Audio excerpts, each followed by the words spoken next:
Only you can move your left arm. There's no argument that I can formulate that says, no, I have some claim over your left arm and the actions that it takes. Yet we have that implemented in this system that can violate property rights. If I can violate your property rights, I'm effectively saying your self-ownership is limited and that I have a higher claim on your life than you do. This is the rotten core at the heart of modern statism. We call it capitalism, but it's not. It's state marginalized capitalism with a communistic institution at its core called the central bank. If I can just become a shareholder to a central bank, I now have a share in a company that bears perpetual profits to me. I don't have to work. My incentives to work and satisfy the wants of market actors is diminished. And so I think it's evil. I do think central banking is evil. I'm not even saying that the institution was set out without intent. I'm just saying that mechanically it becomes the invariant to human action that causes strategies to be adapted to getting as close to the fiat currency spigot as possible versus being an entrepreneur. It's anti-entrepreneurial. Entrepreneurs are the hero of the marketplace. We either create something of value to others and we succeed, or even when we don't succeed as entrepreneurs, our failure benefits the marketplace. So it's information feedback into the hierarchy of human organization. And central banking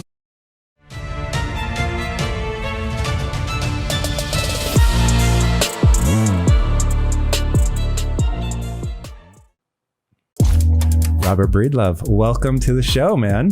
Glad to be here, Tom. Thank you for having me. I am very excited to have you. And I have recently gone way down the Bitcoin and cryptocurrency rabbit hole. You come up early and often when somebody does that exploration. And I feel like I felt like I had a very intuitive understanding of what money is. You know, I'd spent a huge part of my life pursuing the accumulation of wealth.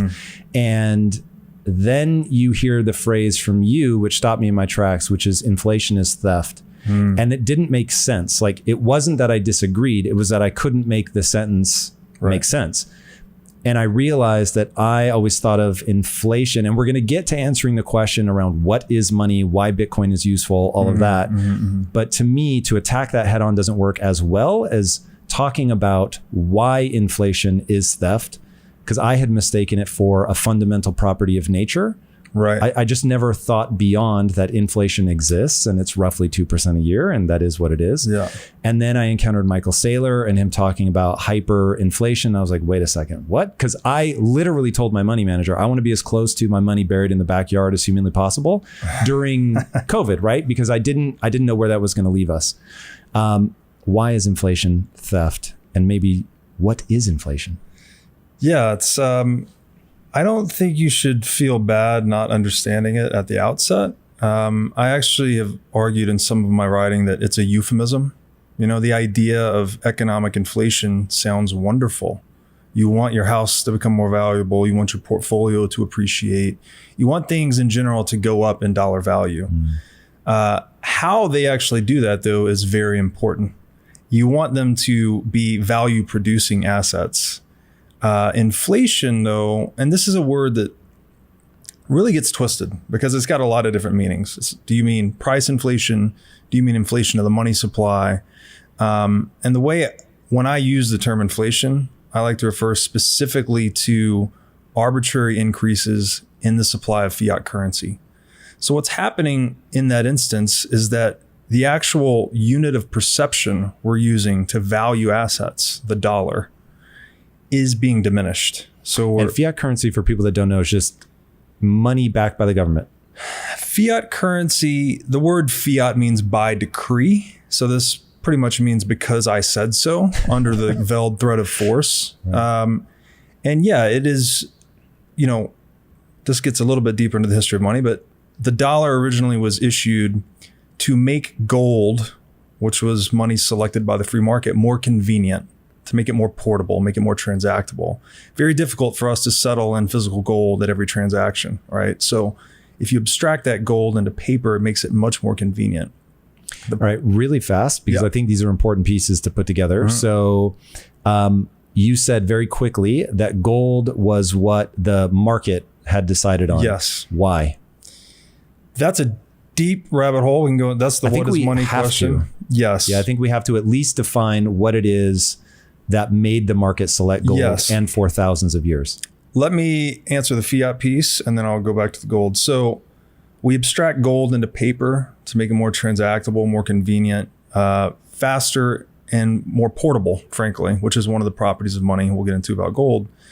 The problem is you end up trusting the custodian. So you put all your gold on deposit with a custodian that then issues the paper that's redeemable for the gold.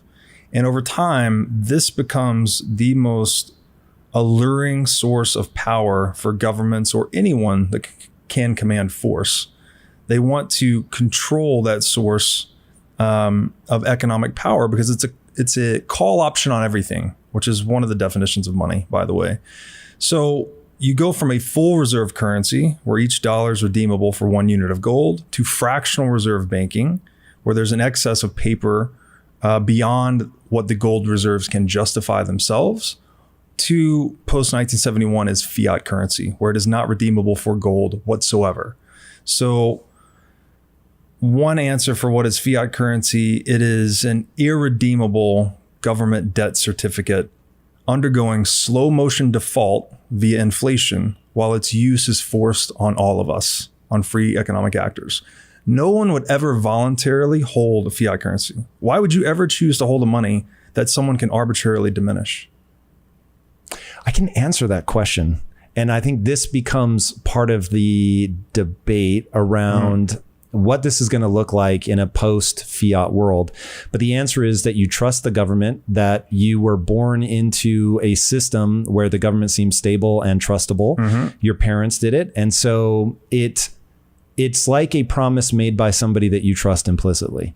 Yes. And so, for instance, I'm relatively bright and educated, and until about 18 months ago, I just thought you make as much US dollar as you can, you put it under your mattress and you're fine. And then I was introduced to the idea of inflation and how even 2% becomes problematic really fast, 7% becomes terrifying, and 15% you're devastated in less than a decade. Yes. And I was like, what?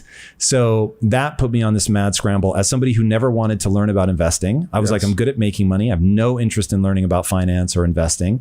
And every time I would speak to my money manager, I was like, this is dumb. I don't want to learn about calls and puts and options. It's so complicated. So given how complicated it is, I just want to trust the government. So I would choose it out of laziness and terror. Yes. So we're all prone to seek out cognitive expedience. And I would say even the dollar itself, you don't want dollars per se. You don't want a definite amount of dollars. You want purchasing power. But I don't realize it. You're right. Yes. But I don't realize it. That's right. As a matter of cognitive expedience, you think in terms of dollars instead. And this is where you get deeper into what is money. Money is also a psychotechnology. It's like literacy or numeracy. It's a software implementation we put into our brain. We use it to communicate, negotiate, plan. I mean, how many times a day do you think in dollars? It's something that's deeply embedded in our cognitive machinery. And that gets into my argument later about why central banking is kind of a computer virus on the human brain. But I think what would be an appropriate avenue here is to think, okay, you've been pursuing dollars your whole life. What you're actually pursuing is what those dollars can get you. That's what money is, right? Money is the most exchangeable good. You can think of it as a call option on anything the market can produce. So any good, any service, any knowledge, human time, anything people can do, any service anyone can render for you. Money is a call option on that. And that's why it's the most valuable or apex good in a marketplace. So what it ultimately means is that money is the most important form of property. So what we're all really after, all of our businesses, our lifestyles, our governments, these are property strategies, if you will. These are ways to reach consensus on property, to distribute property in an equitable way, in a way that we all determine to be fair, right? Fair and equitable. So it will probably help here we're setting up a lot of rabbit holes. We'll go into the property rabbit hole first. We typically think property is the house, the car, the stock, whatever. That's not what property is. Property is a relationship. It's an exclusively acknowledged relationship between the owner and the asset, right? The fact that you own this house and no one else can come into it. If they did, you have recourse to the government, right? The apparatus of compulsion and coercion. You can call the police force and say, hey, this guy is violating my property. Please remove him. That is the foundation of civilization. When we can go and take our most personal form of property, which is ourselves, right? And this is something we're talking offline, self-ownership. This is the foundational axiom on which all of this libertarian capitalistic philosophy is based. You own yourself. Only you can move your arm. Only you can move your leg, right? You can't even sell that property. You can't trade away your consciousness or your willpower to anyone else. You own it, and it's inalienable, cannot be traded away. What you choose to do with that self-ownership, you go out into the world and you voluntarily add value to something, right? You plant a garden, you build a business, or you trade the fruits of your labor with other self-owned people. That's how we create wealth, right? That's what enables us to focus, specialize, and create wealth. So the basis of civilization is that relationship between the owner and their asset, which we call property. Money is just a reflection of the wealth in the world, right? The property that we have created through this capitalistic process. When you give one organization, right, this is all based on free market dynamics, but when you give one organization legal monopoly privileges, which is what the central bank is, to now monopolize money and control its issuance, they have a mechanism to violate the property rights of all other economic actors that are using dollars, that are denominating assets in dollars. So this is something that's so fundamental that it contradicts the premise of self-ownership when we give power away to a single institution that can arbitrarily, at a political whim, choose to violate the relationships of all economic actors using that money. What if I told you that you could lower your tax bill and stack Bitcoin at the same time? Well, by mining Bitcoin with Blockware, you can. New guidelines from the Big Beautiful Bill allow American Bitcoin miners to write off 100% of their mining hardware investment in a single year. That's right, a 100% write-off. So if you had $100,000 of income or capital gains, you could write off that entire amount by investing it in Bitcoin mining hardware. Blockware's mining as a service allows you to start mining Bitcoin right now with minimal effort. Blockware handles everything from securing the miners to sourcing low-cost energy to configuring the mining pool. They do it all. You can stack Bitcoin at a discount every day and save big when tax season comes. So you can get started today by going to mining.blockwaresolutions.com/breedlove. Again, that's mining.blockwaresolutions.com/breedlove. So that's a bit of the what is property rabbit hole. We could go into gold next. Well, first let's go back to what you said, that nobody would voluntarily choose a fiat currency. And the reasoning behind that is, okay, you have a portion of the total, whatever that portion is. So the number of dollars that you have represents $1 of a percentage of the total.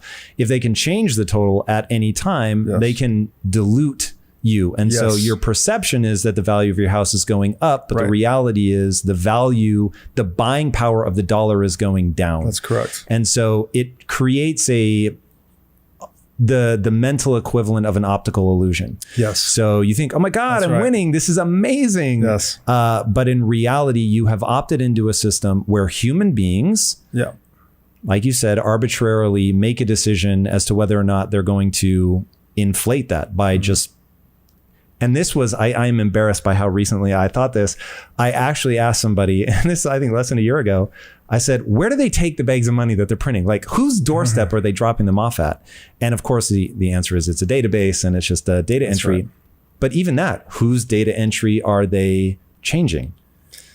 You're right. This is an important point, actually. The US dollar is a one node database. It's on an SQL server at the Federal Reserve. So it's the list of who owns what dollars.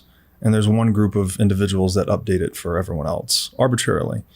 And to your earlier point about inflation, I think it's best to think about this as like a cap table. right? When you own a business and you have shares in a business that you're buying and selling, you wouldn't arbitrarily give one group the ability to just issue new shares whenever they want and dilute everyone else. That would clearly be asymmetric and unfair to the shareholders. Yet that's exactly the model we have in money. Exactly. Right? That you can think it's another way to think about money, maybe, is it's a share in the capital stock of the world, right? My share of the US dollar supply gives me a fraction of whatever US dollars can buy. If money is a reflection of the total capital pool or the total savings, that's what it effectively represents in its purchasing power. But when one group can just twist the rules to favor themselves and disfavor everyone else, you have a disequilibrated structure or an asymmetric monopolized structure. So hopefully that explains inflation and property a little bit. It does. Putting a real fine point on why it's theft, though, because theft implies ill intent. I don't know if that's what you intend. In fact, let's start there. Do you intend that ill intent is afoot? I would say it's more the arbitrariness, right? I don't necessarily want to dig into the intent so much as mechanically what happens. It's an arbitrary redistribution of wealth or property from one group to another. So they're diluting the property rights of dollar holders. Anyone depending on the dollar to store its value is being victimized. And those getting access to the freshly produced or printed money first are the victimizers. They're the ones actually extracting wealth from that group. And this is especially abhorrent because if you think who depends on the dollar to store its value the most, the poor, those living on fixed income, pensioners, retirees, right? People living paycheck to paycheck. These are the people being stolen from. So I'm not going to make a claim about intent. There's a lot of arguments about, oh no, central banking, they don't mean to be doing what they're doing. They think they're doing what's in everyone's best interest. Fine, I'll accept the argument. But mechanically, those depending on the dollar are being robbed by central banks and those that receive the newly printed money first. And who receives the newly printed money and how is that decided? And printed again is by changing numbers in a database. Yes. So a lot of the beneficiaries are asset holders, right? Name some assets. Real estate, stocks. So I own both of those. How do I benefit? Because I'm terrified of inflation. Right. So why am I not excited? Because when money, the store value function of money is compromised, which is what's happening when we inflict inflation, that the dollar's not holding its value over time. Market actors are smart, right? They're going to move into a reliably scarce asset. The most predominant store value in the world today are stocks, frankly. So stocks, real estate, all these things that are reliably scarce in an inflationary environment become store value assets. So people that hold those assets as a larger percentage of their total net worth will benefit at the expense of those relying on dollars to hold their value. Because what database entry is changed in that scenario? It's not like they gave me more money for owning those. Right. But your home will appreciate, right? And it's not based on supply and demand so much as it is based on central bank policy. So if you think about more dollars chasing the same amount of stuff, it's kind of the simple way to think about it. This implies higher home prices. And it's not a consequence of supply and demand in the marketplace per se. It's just that diminished unit of economic perception called as the part dollar. of the quote unquote printing of money. Is the government buying like corporate bonds and things like that? Yes, it's become because that's more how they exotic. actually get it into the system, right? They go and buy a bunch of things, whether it's making sure that the California government doesn't default on their bonds and things like Yes. that. And then they actually buy things off of companies, right? That's right. And this is I like to say central banking and the fiat currency complex is as clear as mud and twice as dirty. Nice. So it's very confounding to say the least. But essentially, the government is issuing new debt, right, which the Federal Reserve is buying. So they're injecting dollars into the economy that way. It's become more exotic recently, where the Fed's actually spinning up special purpose vehicles to buy corporate debt directly. I think equities as well. And so what's happening is there's this confiscation of wealth taking place, and then the proceeds are being doled out arbitrarily. So you could think of the Fed or government beneficiaries of Fed policy as picking winners and losers. So this is antithetical to capitalism, right? Which capitalism is much more Darwinian, right? Survival of the fittest. If the business is producing profits and satisfying wants for people, then people will pay for it voluntarily, and that business will grow. If the business is unsatisfactory, it's not delivering good goods or services to people, people will abstain from doing business with that entity, and it will shrink and fail. And when that business fails, its capital will be reassimilated into the marketplace and put to higher and best use. That's what capitalism does. But when you have this arbitrary avenue of confiscation and wealth redistribution, it stymies that evolutionary impulse that capitalism gives us. So you end up with zombie companies, right? And it's funny that they use that term zombie, which is, I had a good conversation with a guy about this, how this has entered the modern mythology or lexicon, interestingly, right after 1971, which is when we went off the gold standard. The term zombie became much more widely used. But zombie companies are that. They're loss-producing enterprises. They're not satisfying anyone's wants, but they're kept on life support by central bank policy. So we have central bankers printing money to harvest the productive surplus of the economy, stealing from the productive economy, and then doling it out to these certain entities that are producing losses and keeping them alive. So it's very polluting in that way, if you will. It's toxifying to the Darwinian process, and I think that's why it degrades everything that's downstream from economics, like politics and culture, et cetera. All right, I want to walk through one thread that all of this is me taking liberally from you. So tell me where I go astray here. But this was a chain of events that I was like, oh my God, I now actually understand what's going on, and this is terrifying. So you've got World War II happens, and you've got people invading countries and raiding their gold stores, because why would you invade if you're not going to get something, if you can't steal something? These are your words. So you invade a country, you steal their gold. So people are like, fuck, I don't want to get invaded. So they started, or if I do, I don't want them to be able to steal my gold. So they started sending gold to the US. US ends up storing all this gold for people, has a massive amount of gold. And gold historically, basically money as we think of it, the tangible dollars and bills, you would store gold in a protected warehouse somewhere, and they would give you a paper that represented the amount of gold. So people, being savvy, started trading that because it's as good as gold, because you could go and cash it in. So now the US post World War II has all this gold coming in. And we then, after World War II, have the Bretton Woods convention. I'm not sure what it was exactly, but they say, hey, we've got all this gold now. We're going to make the dollar the central reserve currency, global reserve currency, excuse me. But it's all backed by all this gold that we have. So, hey, we're good. But in 1971, for reasons that you will have to explain, Nixon decided to take us off of the gold standard. So previously to that, if you had a dollar, you could actually go redeem it for gold. Yes. Now you couldn't, and it was fiat. It was by decree. I say that this dollar has value, and therefore it has value. The problem is that's married to something that happened at some point in the early 1900s that you will have to explain, the Beast from Jekyll Island, where we decided to create a central bank, which isn't owned by the government, right? Correct. Which I still can't believe is true. The Federal Reserve is not the federal government. It's not federal, and it has no reserves. It's fucking crazy. Like, this is where I'm like, what? Language matters. Well played. That's a very good way to get me think that this is a government.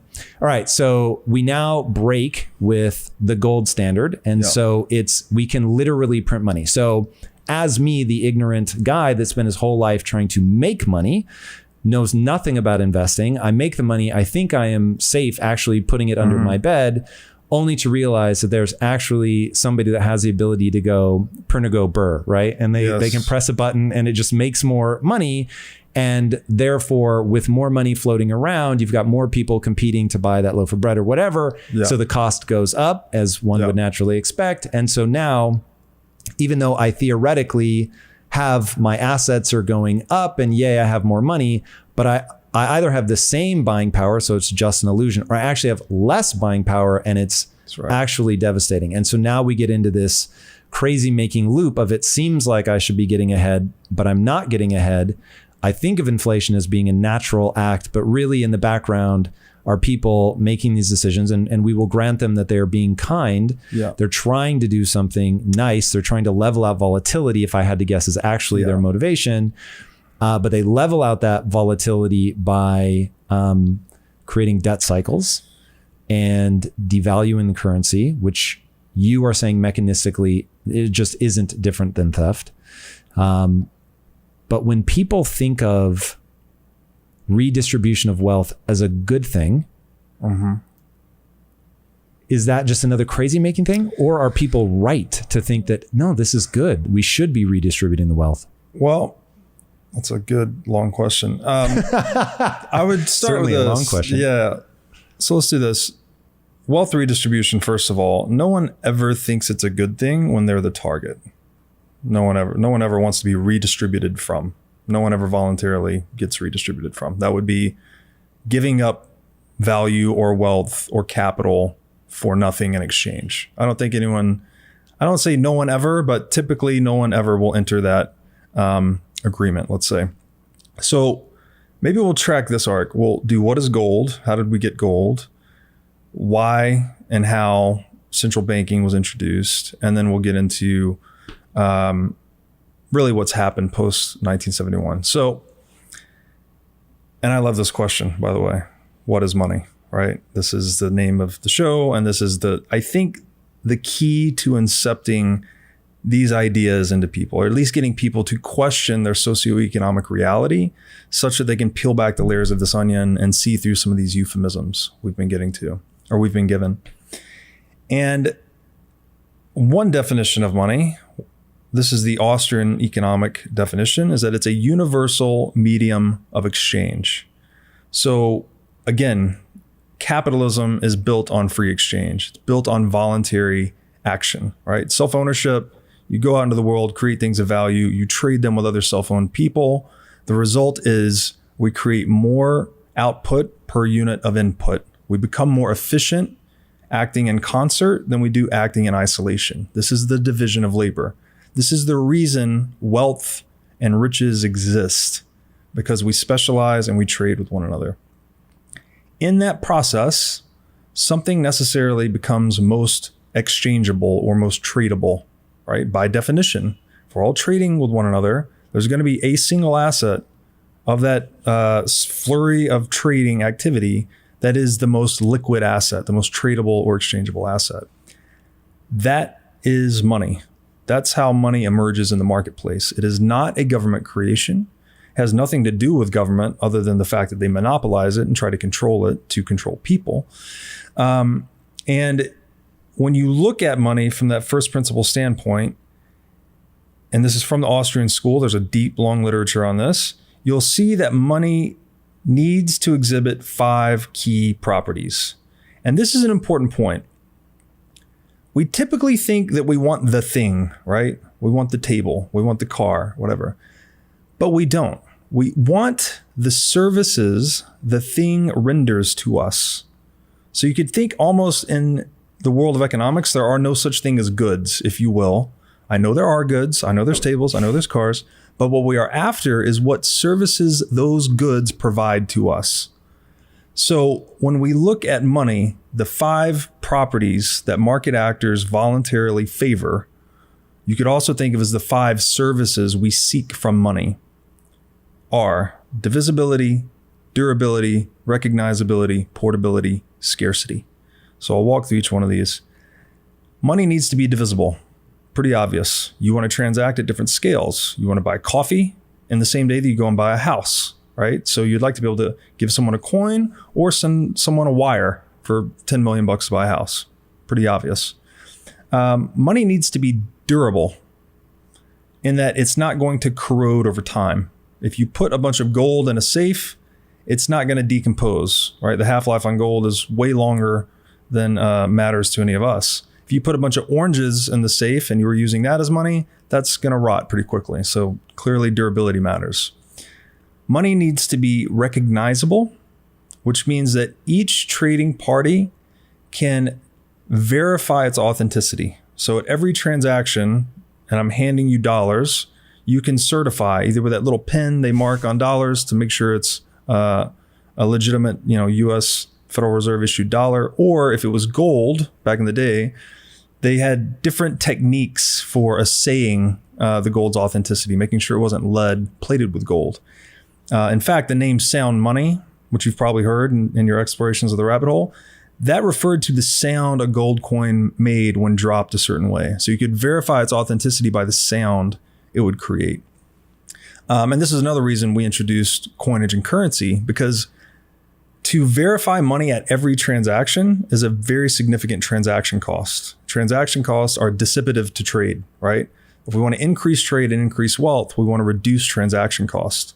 So by abstracting into currency or putting it in a warehouse and trusting the warehouse custodian, we can now trade much more quickly and more efficiently. So that's one aspect of money that coinage and currency helped, was recognizability. Money also needs to be portable. Pretty obvious. You want to be able to move it across space, right? If I'm buying something in another city, I need to get my gold or dollars to the other city to give it to the recipient.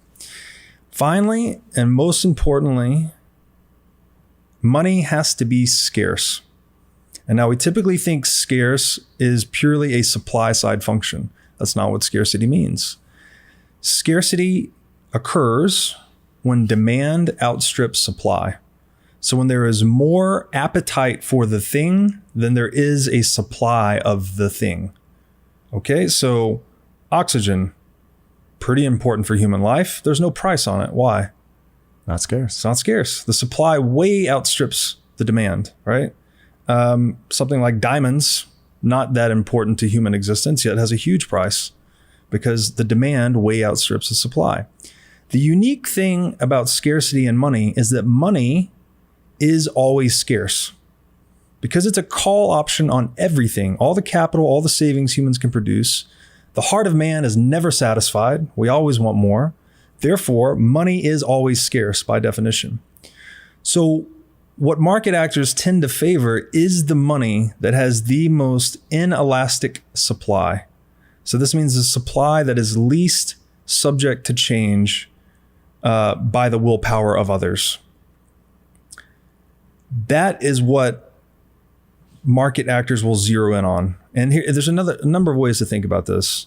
Time, energy, second law of thermodynamics. We cannot create nor destroy energy, right? We're sacrificing time and energy to earn money. You would naturally want the thing you're sacrificing this absolutely scarce time and energy for to be similarly absolutely scarce. That would be the ideal money, right? Something that can't be created or destroyed. With money, to gloss over a little bit of history, monetary metals, best satisfied, divisibility, durability, recognizability, portability. Those are just, and we've tried a lot of experiments. We've had seashells, we've had glass beads, we've had cattle, we've used all kinds of things as money, right? Natural market processes determined that monetary metals were the most satisfactory across the first four properties or services that money can render to us. Of the monetary metals, gold was the most scarce, meaning specifically its supply was the least vulnerable to change. No matter how much effort, time, energy we poured into producing gold, its supply increased the slowest and the most predictably. So this gave us a medium into which we could store economic value, and we would know with relative certainty that it would only change by about 2% year over year. So this gave gold the store value function we traditionally associate with it. That's great, right? Gold is great. Gold is good money. It's been good money, 5,000 years, served a lot of purposes. But the big hang up with gold is lack of portability, right? We talked about this a little bit earlier. You want to be able to move it across space, obviously, but gold's heavy. It's physical, right? It's very expensive to secure. It actually, in one way, it's beneficial in that you can store a lot of economic value in a small area and sort of amortize the security costs around it. But when you need to move it, that's when there's a lot of risk involved. And this was the impetus for introducing, what you alluded to earlier, were the warehousing businesses. So a private enterprise, a free market function came to be where a warehouse would take custody of the gold, give you the warehouse receipt, you can go and transact it. It's as good as gold, right? You have a call option on gold effectively. This was introduced to augment the portability of gold. Well, those warehouses became banks. Those banks became central banks. And this is all, again, I'm not laying out a nefarious scheme here. This is the economics, the economies of scale associated with gold. It is more efficient to centralize custody of this heavy, bulky metal and issue abstractions in it. It's more efficient to transact in that model than it is with physical gold. So that's what drives this process. The problem is you now have to trust the custodian. You've introduced what we call counterparty risk. There's a counterparty to that trade. I can trade this paper with everyone and it's as good as gold until I go to redeem the gold from the warehouse and the gold's not there, or they won't redeem it, or a fraction of what this paper represents is available. So that is kind of the history of gold into central banking. And I guess the history of central banking is quite interesting. I would say that, maybe this is an important point too, that people were all seeking something for nothing. I think this is kind of unavoidable. This is the entrepreneurial path, right? You've got a problem, you've got an itch, you want to scratch that itch or solve that problem with less effort, right? The really successful entrepreneur is almost brilliantly lazy, right? He's identifying a problem and finding the quicker way, a better way to solve it. When he makes that discovery, he can now sell that product or that service or that method, whatever it is, into the marketplace. And because everyone wants something for nothing, they will reward him, right? This is the entrepreneurial process. So that's great.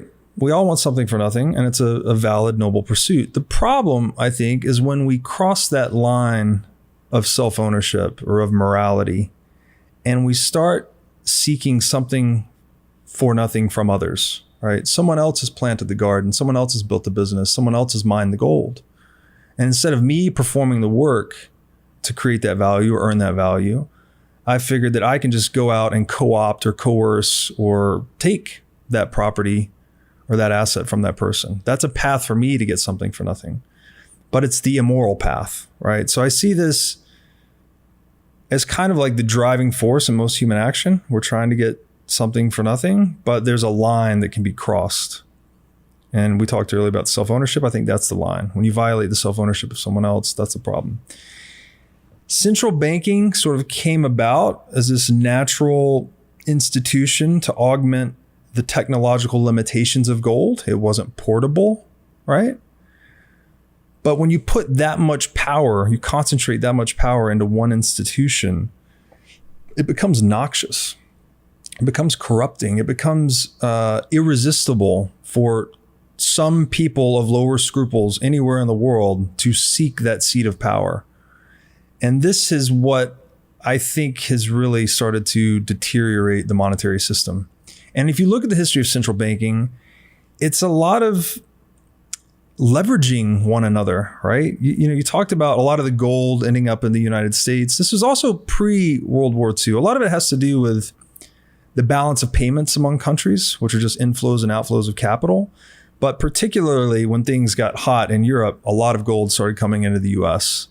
And again, with that much power or money in one place, we became the world superpower. And so we stepped on to the theater of war at the end of World War II, and we declared ourselves victorious, rightfully or wrongfully so. You can make your own judgments about that.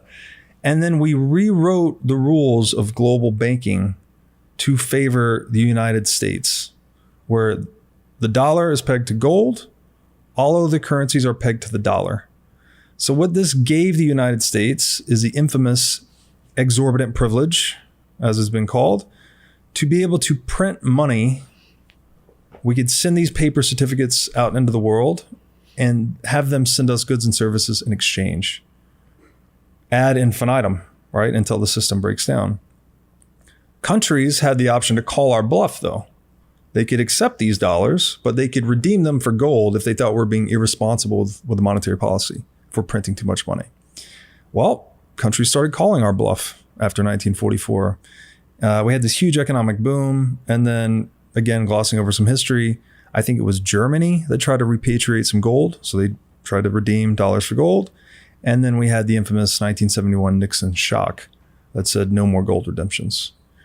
And from that point on, and it was said to be a temporary measure, as governments so often and infamously say, who was it that said that there's nothing more permanent than a temporary government solution?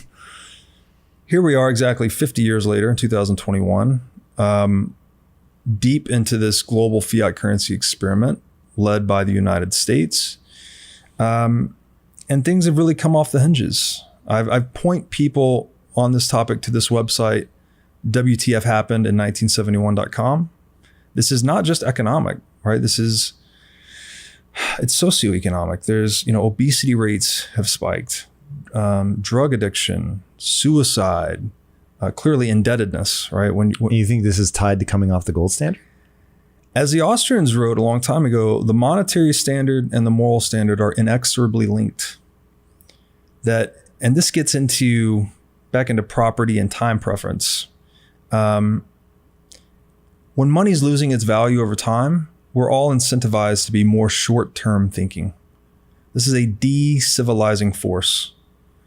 And I think it is I don't want to say it's the sole cause for a lot of the cultural malaise we see in the world today, but I think it's a significant contributor. Okay, that gets really complicated. So while very interesting, I think we push that down. There's a line that I've heard you say that I think is really important for people to understand, because I'm thinking of myself as I first started to grapple with this idea of inflation as theft, and I just couldn't make the words even, it seemed like such a non sequitur to me. And that is that there's no difference between I had a realization when I first got introduced to the stock market, I couldn't make it make sense until I was like, wait, this is like baseball cards, right? Unless it pays you a dividend. If it pays you a dividend, it's different because it's actually giving you cash. But if it doesn't, it is literally baseball cards. It only has the value that people agree that it has. And once they stop agreeing that it has that value, then it stops having that value in any real way. When I think about inflation, the following sentence that I heard you say makes all the sense in the world, which is that there is no difference between counterfeiting and inflating the amount of dollars in the system. Absolutely. It's just that one we say is fine because the Federal Reserve is doing it with the sort of implicit okay of the US government. And the other is a person in their basement, That's right. Doing it on the down low. But it's the same thing. Yes. And then I heard you talk about, there was a time where when Africa was being colonized, that I forget what region, but they used glass beads as a form of payment. And the people coming in were like, word, we've got glass manufacturing places, back home. We'll just make more of these beads. Yeah. And when you think about the things that money represents are time and our energy, right? You do something, you specialize, as you said, your specialization creates something. And then somebody who doesn't want to specialize in that specializes in something else, gives you money. It's a call on that good or service, and you give them that thing. So if you can just go make these glass beads back home and bring, ships full of them, you can slowly milk the efforts of the people that you're counterfeiting their money. That's right. And when I heard it said, and again, I also don't think that I choose to look at this with no negative viewpoint, that they're not doing anything negative on purpose, that this is all good intentions, just potentially gone awry.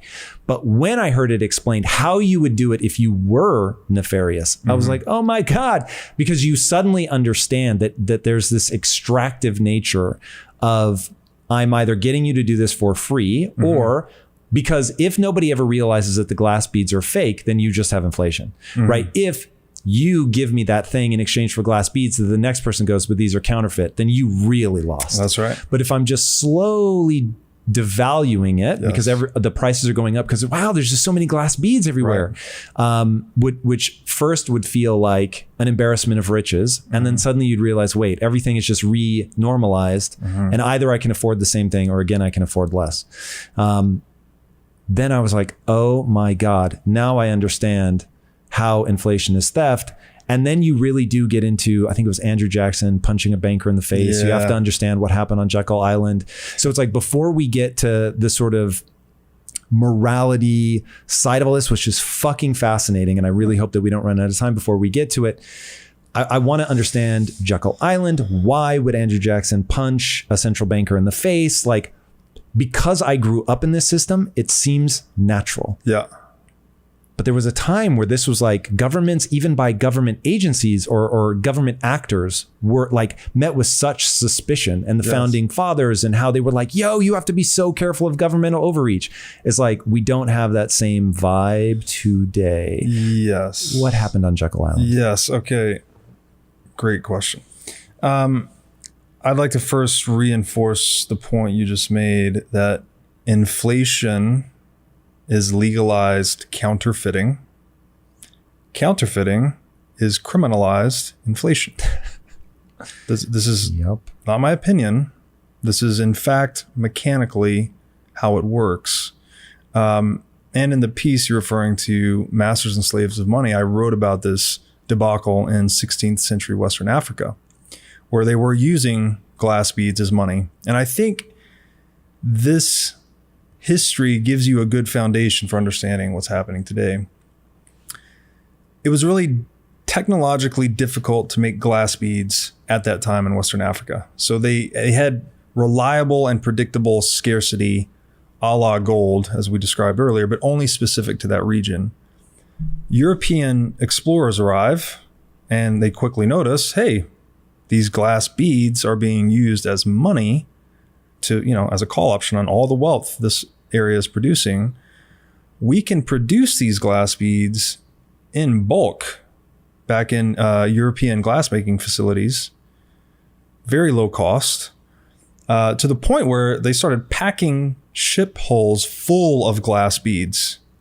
And this occurred over, it was over a 300-year period. They were shipping in these glass beads. So kind of doing it slowly and surreptitiously enough.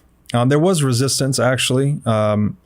Africans could identify the counterfeit beads. They would try to only use the authentic ones. The Europeans would introduce, more indistinguishably counterfeit beads. So there was back and forth.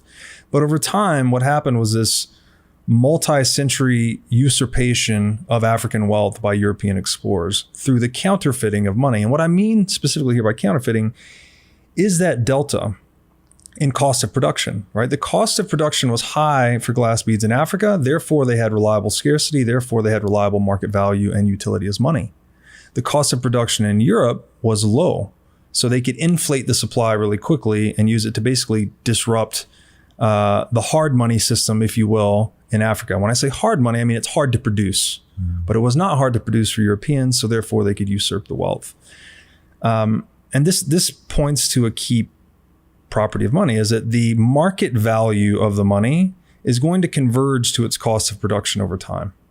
So if I can mine an ounce of gold for $1,900 and it's selling on the market for $2,000, I'm going to mine gold as hard as I can all the way up until my cost of production is $1,999.99, right? So long as there's a profit margin baked in there. And this also points towards why fiat currency always goes to zero. The cost of fiat currency production is effectively zero. Again, it's an entry on the Federal Reserve's database, right? Control enter, another $10 trillion added to the money supply. So it's almost intuitive through that lens why the market value of fiat currency historically has always converged to zero, which we call hyperinflation. So that's all, I think, a good way to look at it. And that's happened many times historically. So it's not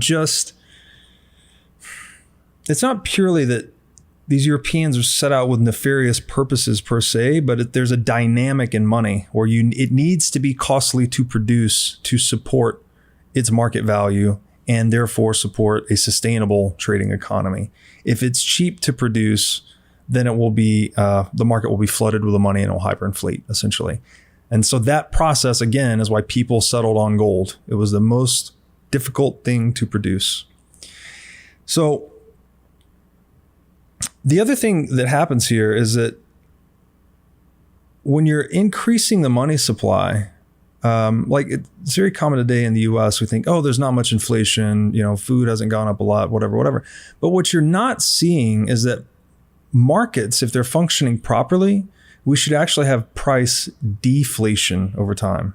As we get smarter and better and more efficient at making things or providing services, prices should be coming down. So the fact that we're targeting price increases of 2% is shadowing over what may be, we don't know, right? We don't know what the increase in market efficiency would actually do to prices absent the central bank intervention. So I think this is a very important point too, that people try to argue that the degree of it is such that it can be ignored or not worried about. The 2% is not that big of a deal, let them take what they need, but it's overshadowing the opportunity cost, if you will, that's being lost. Like we would have 5% price deflation or more in certain sectors. And so to get to why did Andrew Jackson punch a central banker in the face, which he is, as someone that grew up in Tennessee, he's my favorite Tennessean for this very reason. I think he also called them a den of vipers, and he said he would rout them out. He resisted, or at least he was instrumental in the resistance of the first two attempted implementations of a central bank in the United States, the Federal Reserve being the successful third, is because this country was founded on the principles of, which we inherited from the Magna Carta, life, liberty, property. As we've touched on earlier, the central bank is antithetical specifically to the third one, property, right? It's arbitrarily violating the property rights of some to enhance the property rights of others. Is another way to look at it. So what is that? What is life, liberty, and property? Our life is our future, right? These are to lose your life is to lose your future, let's say, right? Liberty is your present. It's your present freedom, right? To lose your liberty is to become a slave, right? And the spectrum to slavery is very important too. 0% tax or theft is a free man, right? Completely owns himself. 100% taxation or theft is a slave. All the fruits of your labor go to someone else. And then, so you've got your life is your future, liberty is your present, property is your past, actually. It's how you've spent your past infusing nature with your life and liberty, right? Your self-ownership. You've accumulated fruits of labor. That becomes your property. And so those are the kind of the three tenets, not only of natural law, but also basic morality, right? I don't think anyone would sit here and argue with you face to face and say, no, I have a claim on you more than you do. It's a non-reasonable argument. And again, this is a priori, right? This is only you can move your left arm. There's no argument that I can formulate that says, no, I have some claim over your left arm and the actions that it takes. Yet we have that implemented in this system that can violate property rights. If I can violate your property rights, I'm effectively saying your self-ownership is limited and that I have a higher claim on your life than you do. This is like the rotten core at the heart of modern statism. We call it capitalism, but it's not. It's state marginalized capitalism with a communistic institution at its core called the central bank. So Andrew Jackson was a man that understood these principles. He understood the importance of adhering to life, liberty, and property for not only is it pragmatically the most wealth generative model of human organization, but it's also the most humanitarian and ethical, right? It offers the greatest equality of opportunity to actually have property rights in yourself, in your time, in your labor. So, and it's, thank goodness it's that way. Thank goodness the ethical humanitarian choice is also the most wealth producing choice. Otherwise, we'd have a really ugly dilemma on our hands. I think Andrew Jackson and our founding fathers understood these three pillars of life, liberty, and property as the most important components of human organization that if we adhere to them, we can actually create modes of being that increase our wealth, which is to say increase our satisfactions, right? The heart of man is never satisfied, but this is the way to optimize the satisfactions of human beings, and create a mode of being that's focused on trade, cooperation, interdependence, as opposed to warfare or fighting. So it's, to boil it all the way down, it's like we can either cooperate and trade. That's it, cooperate and compete. It's a very important part of entrepreneurship, right? It's competition. And trade voluntarily with inviolable property, and we generate wealth. That's a positive sum game. The pie is growing. Or we can violate the property of one another and fight over it. And this gets to that old Bastiat saying that when goods and services don't cross borders, soldiers will. Right? We're all seeking something for nothing. If we don't channel that human action into these productive channels of trade and entrepreneurship, then we end up over here in violence, coercion, and compulsion. Okay, so you've got Andrew Jackson trying to root out the vipers. I'm assuming he thought of them as vipers because they can redistribute wealth, which is a violation of your property. That's right. Why then do we end up creating the central bank, and why did they meet in secret? Like, what? Give us a little bit of background on that meeting on Jekyll Island. I know they were pretending that they were going on a hunting trip, and it's such a weird confluence of things that are happening right now. You have this sense of like distrust of people are working behind the scenes against you, but you also have the sense of redistribution of wealth is good. Like it's a very confusing time right now. And this is still confusing to this day. People will argue with you that this, the Fed was set up with very good intentions, and that this whole, which, by the way, this book, The Creature from Jekyll Island by G. Edward Griffin, this was formative to my understanding of central banking. And this was pre-Bitcoin that I got into this. So I would really just encourage the audience to go check out that book. It's a big book, though. You can also read an abridged version called Dishonest Money, I think was the one that I gave to my family and friends. And it sort of encapsulates the gist of it. But to your question, I think, based on my study of that book, that it was done in secret and it was done over a holiday weekend because this was a time when people still understood the ideological importance of life, liberty, and property. We had learned a lot of lessons from central banking and its failure and its tyranny in England and even before that. So it was still fresh enough on the human mind that we were resistant to its implementation. But as far as why it got pushed, again, it's this something for nothing principle, right? If you could found an institution or a business, and by the way, all organizations are businesses, right? Governments are businesses, institutions are businesses. They're all property strategies, as I call them. If you could establish an institution that could generate perpetual profits and be able to paper over its own losses, right? It can never sustain a loss. Would you not have a pretty large incentive to establish that organization? I mean, the equivalent question is, if you could magically wish for a money printing machine right here on your table, like, wouldn't you want that? Wouldn't you, once you had it, wouldn't you run that machine until it was absolutely blowing smoke and sparks out the side of it? I mean, that's central banking in a nutshell. Is it human beings in this pursuit of something for nothing, or in this pursuit of wealth, frankly, right? The most powerful incentive in the world. We have tried to rationalize and formulate different ways of creating socioeconomic structures that favored the few that could understand it and create that privilege for themselves at the expense of others. All right, I think this is where Bitcoin needs to enter stage left here. So I have a quote from you. Actually, I'm going to start with a paraphrase from Alan Greenspan. This is you paraphrasing Alan Greenspan. That sets us up then for your quote. So Alan Greenspan, again, this is a paraphrase.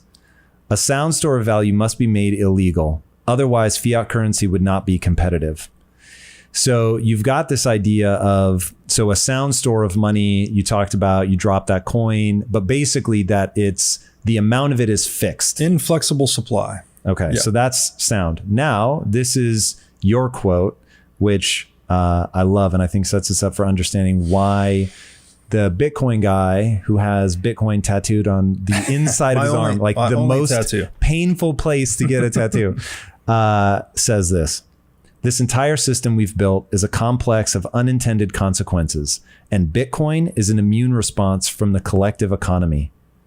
So if we buy into the idea that they didn't have bad intentions to create the central bank, they don't have bad intentions to make the printer go burr, they just they're trying to policy their way to something that's far more stable, which I actually get. And when I put they don't have bad intentions hat on, I'm like, word, I get what they're trying to do. Yeah.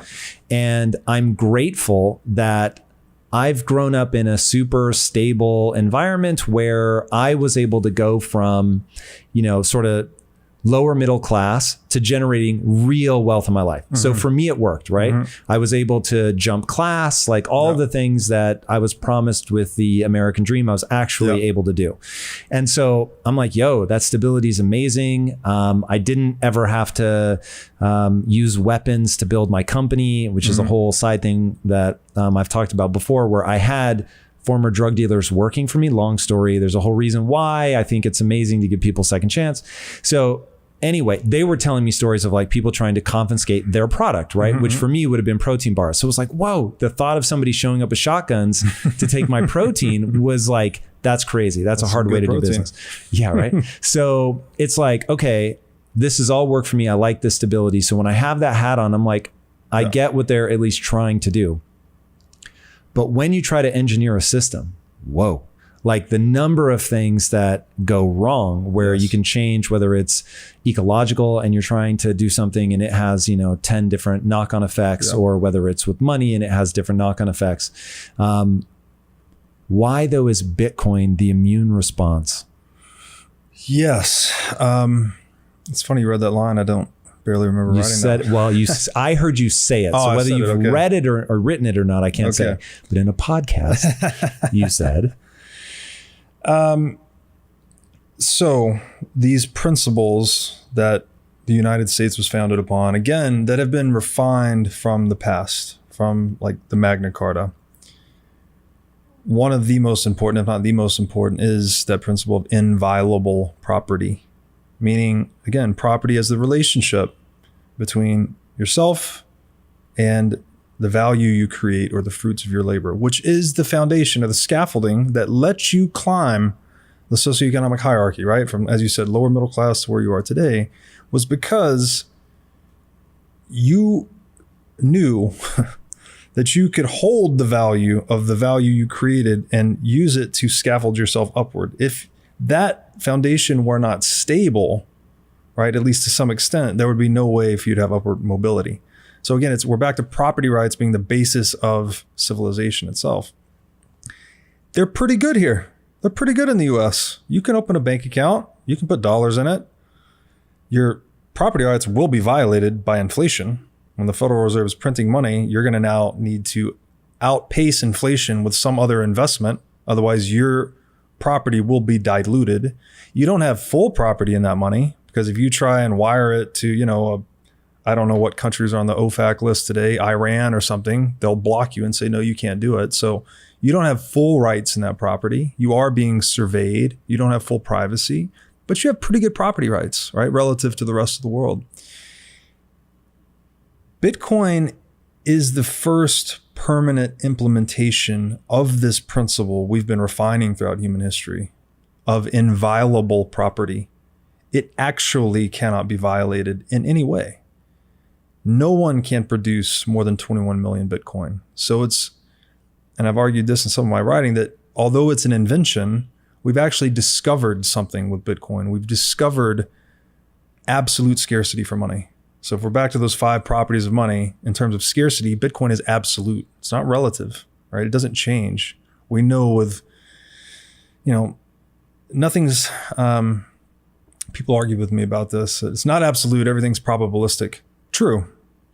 Bitcoin has proven itself over 13 years of flawless operation that it does two things essentially perfectly, which are churn out a block on one block of transactions on average every 10 minutes and adhere to a supply cap of 21 million. So it's the first fixed supply money there has ever been. And I don't think you can recreate that because by definition, money is a centripetal network effect. So we tend towards one. So for the same reasons we had one analog gold, we're likely only to have one digital gold. So your property rights cannot be violated by inflation because no one can change the supply cap. If you hold 1,000 Bitcoin, you hold 1,000 of a possible 21 million forever, right? You have a guaranteed fraction of the total money supply. You cannot get that level of assurance with any other asset in the world. Full stop. Doesn't exist. Even with gold, you can hold all the physical gold you want. You're still not immune to some technological breakthrough. We figured out how to produce gold in the lab very cheaply. We mine an asteroid, we mine the ocean floor, we find a new South American bonanza, whatever. You're not immune to any of that. But with Bitcoin, and again, it's a bit of a bet because it's only 13 years in, but it's done these things perfectly so far. If it continues to do what it's been doing for 13 years, you have a guaranteed fraction of the total money supply. So you have an inviolable property right. Further, this is, again, property is the relationship, right? We've historically always needed an enforcer. So you need the police force, you need the military to make sure no one comes into your house and violates your relationship with your house. We needed, if maybe not necessarily a monopoly on violence, but you needed a protection producing enterprise, which historically is the role of government, to enshrine your property rights. The problem, of course, is that they wield the power to violate your property rights as well, which historically has been very tempting for governments and bureaucrats. They typically give into it and governments get overthrown over time. That's been the cycle we're locked into. Bitcoin's the first property right independent of the monopoly on violence or independent of physical protection production. It's an informational property right. It's just an alphanumeric string. You can store it in any information bearing medium. Put it in your mind, put it on your computer, put it in a song, do whatever you want with it. And the enforcement is done by the mining network. So the algorithm and the free market competition that's going into Bitcoin mining is effectively displacing the protection that government was historically necessary to provide in Bitcoin itself. So it's this radical new, some people have called it a metaphysical property right, and that it's just an information bearer asset. So gold was really good as a bearer asset in that, assets equal liabilities plus equity, the accounting equation. Gold was pure equity. If I hold gold, it's no one else's liability. That's really important, right? I have no counterparty risk if I hold physical gold. If I hold dollars, that's not true, right? I have this liability to the Federal Reserve, to the bank, whatever counterparties are involved. Bitcoin's the same as physical gold, but it's non-physical, right? It's informational. So it opens up this entire new sphere of possibilities in how you custody it. You can custody Bitcoin in these multi-signature schemas that are all but immune to theft. You can chop the key into a bunch of pieces and distribute it geographically. You have these military grade protocols wrapped around it. And it gives you it is the highest implementation of human self-ownership we've ever had. Right? In the past, it's been scribbles on the American Constitution or the Magna Carta, and we'll always adhere to this document no matter what. But then, a few hundred years go by and we're like, well, let's tweak this or change that or add this. Bitcoin's taken those principles we've used with foundational documents historically, and it's permanently emblazoned them in computer code. In unbreakable code, basically, is another way to think about it. So it's the invention of inviolable property, right? It's no longer a principle. We've grabbed this principle out of the space of ideas and we've anchored it into reality via the thermodynamic competition of Bitcoin mining. And it is so radically new and hard to get your head around that it's shattering worldviews worldwide. One of my highest health priorities is keeping my brain in top shape. To take care of my brain power, I do many things, such as striving to read, write, exercise, and meditate daily. One of the latest tools in my brain power toolkit is MindLab Pro. MindLab Pro is a nootropic supplement that is scientifically proven to enhance your brain power. When I take MindLab Pro, my mind feels like it has a better grip on the world, my thinking is more lucid, and the articulation of my speech is radically improved. MindLab Pro has been tested in rigorous, double-blind, placebo-controlled human trials and has been proven to enhance brain power for users in every age group. MindLab Pro is an advanced formulation of 11 nootropic ingredients and is backed by research from over 1,400 human trials conducted over the past 32 years. So if you're looking to enhance your brain power, MindLab Pro is an excellent solution. Go to mindlabpro.com/breedlove to start enhancing your brain power today. Again, that's mindlabpro.com/breedlove.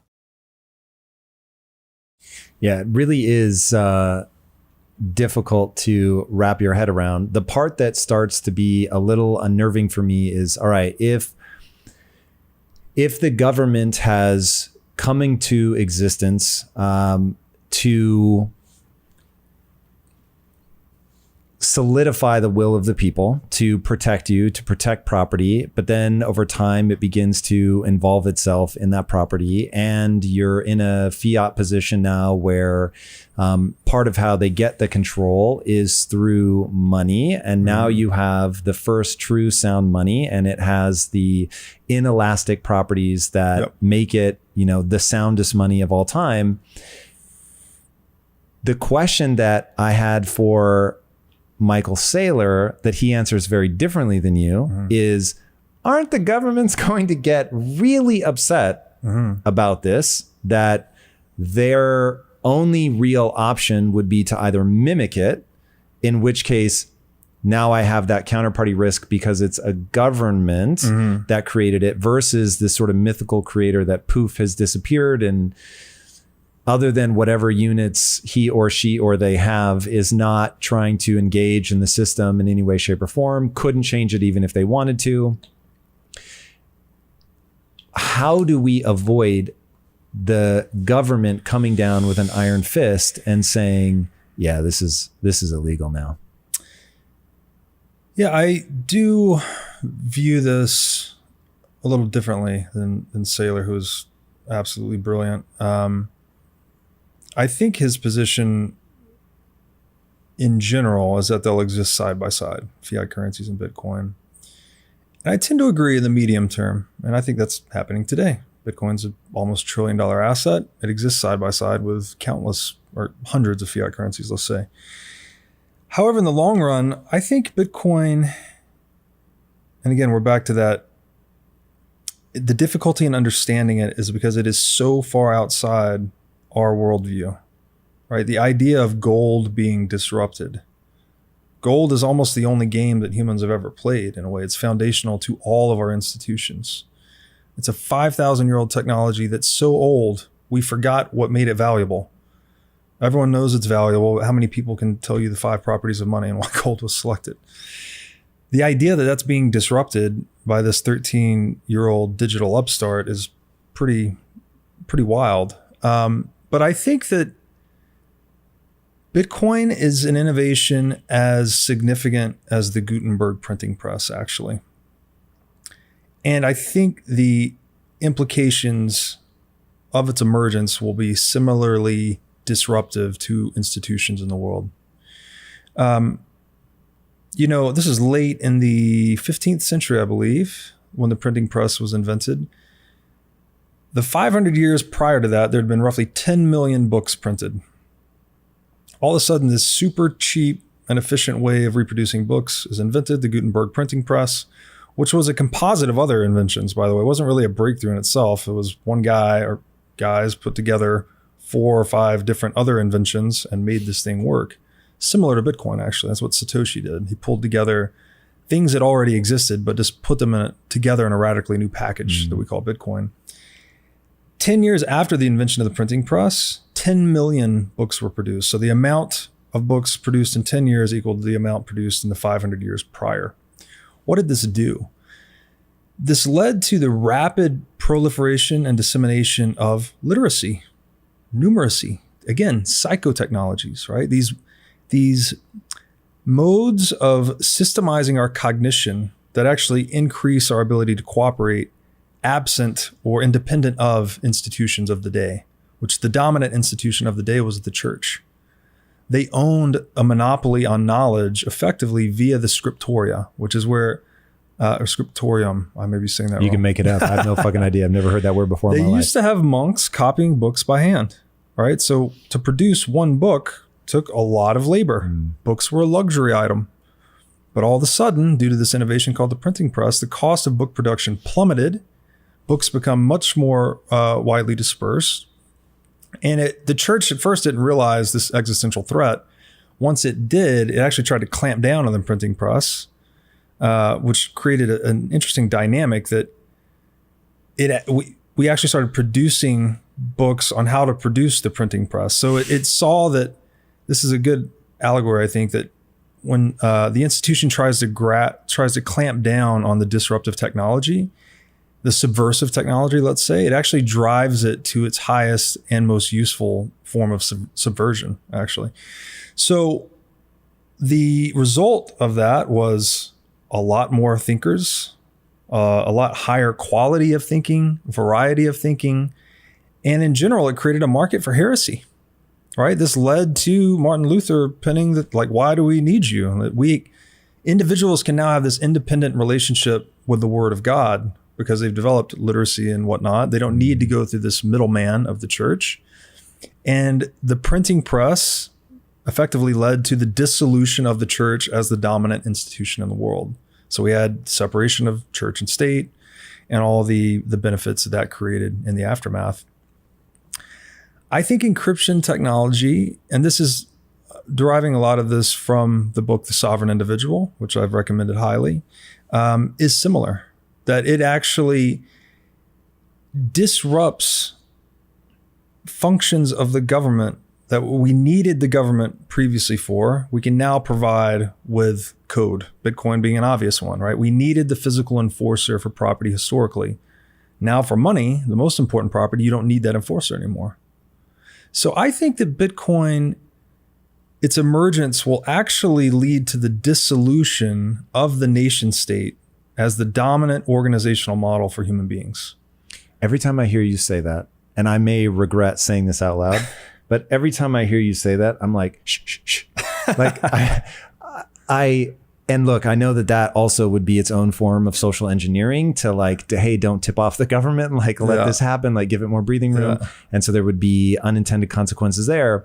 But it's like, man, so I'm going to give you my layperson's view on Bitcoin and why I become so, and admittedly, I'm not a maximalist. So for me, this is looking more broadly at cryptocurrency and the digitization of value, which is how I see this. So my thesis is technology is a one-way street. Mm-hmm.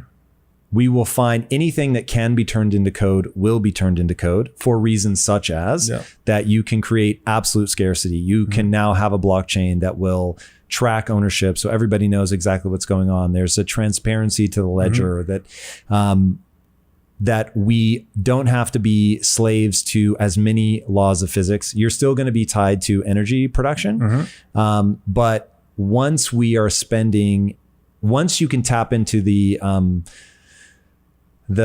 basically your nervous system and you can get me to feel like I'm flying, where it is indistinguishable from me actually flying, then all bets are off. And I think given the human desire to pull the levels of our neurochemistry, we will just end up going down that route. So it just makes sense to me that things will be digitized, that money will be digitized, that anything, again, like I said, anything that we can, for sure. It's more efficient, it's more exciting, it's more interesting. It just seems like an inevitable sort of one-way street. And so I'm like, ooh, when I heard about this, and finally went down the rabbit hole of learning what it actually is and why it works. I was like, oh, okay, I totally get this. And for me, the priming mechanism was NFTs because I knew that would make sense for my business. All of that sort of irrelevant. But it took me down the path of learning what this is. And so now I'm like, whoa. Not the first time, we're all living through a moment right now where for the first time, we as just normal individuals are front running the institutions. And so I became obsessed with just getting people to look at it because I can't see the future, nor can you, nor can anybody. So I don't know it's going to work out. It could end up being a disaster. So I don't want people to just do what I say. I want them to go learn what this is because I think it is incredibly important for all human beings to be able to think from first principles, meaning you know how things work. Don't just think about things, think about the nature of things. That's right. And when you understand the nature of things, you can solve novel problems, a problem nobody's seen before. Nobody can give you a book. There is no way for me to sort of pre-masticate the idea for you. But now you have the information, like with literacy, where you can go on this discovery mechanism, and if you should lead to the same conclusion that I have come to, which is that, oh my God, this moment of panic I had where, so understand, dude, this to me is funny. And I really believe that the purpose and meaning that I'm finding in life is I've had to learn everything the hard way. I'm not particularly bright and I can't think fast, but I can think really fucking deeply about something. And so because I have to learn things the hard way with sort of normal hardware, right? I don't have a genius like that, but then I can sort of explain after I've really spent some time with it, I can explain it, is I had this moment of panic where as this guy who managed to create tremendous wealth in his life by spending 2 decades getting good at business, right? Took me for fucking ever. I did not have natural instincts in entrepreneurship, but I figured it out. And so then have created wealth in my life. But now I'm still ignorant to investing. So I've created like fucking crazy money where people be like, what? But I don't know how to invest it. And so I get involved in the world of investing and I'm telling my money manager, just don't fucking take risks. All right. Like keep this shit as just keep me at the amount of money that I have, the buying power. That's all I'm looking for. I'm not trying to Warren Buffett this shit. I don't need to die as the richest person on earth. None of that matters to me. But they keep like haranguing me. Tom, you can't just do that. And I'm like, why? And no one could explain it to me. And the confused mind says no. So they would try to explain mechanisms, calls, puts, options, that, every 7 years I could double my money, all that. And I'm like, I don't give a shit about that. I've already made the money. I just want to protect my money now. Right. And then I discover NFTs and then I discover fucking Michael Saylor. And he goes into inflation and like what it means and how it breaks down your buying power. And I thought, oh my God, I have to then keep making money. And I don't want to have to keep making money. That's right.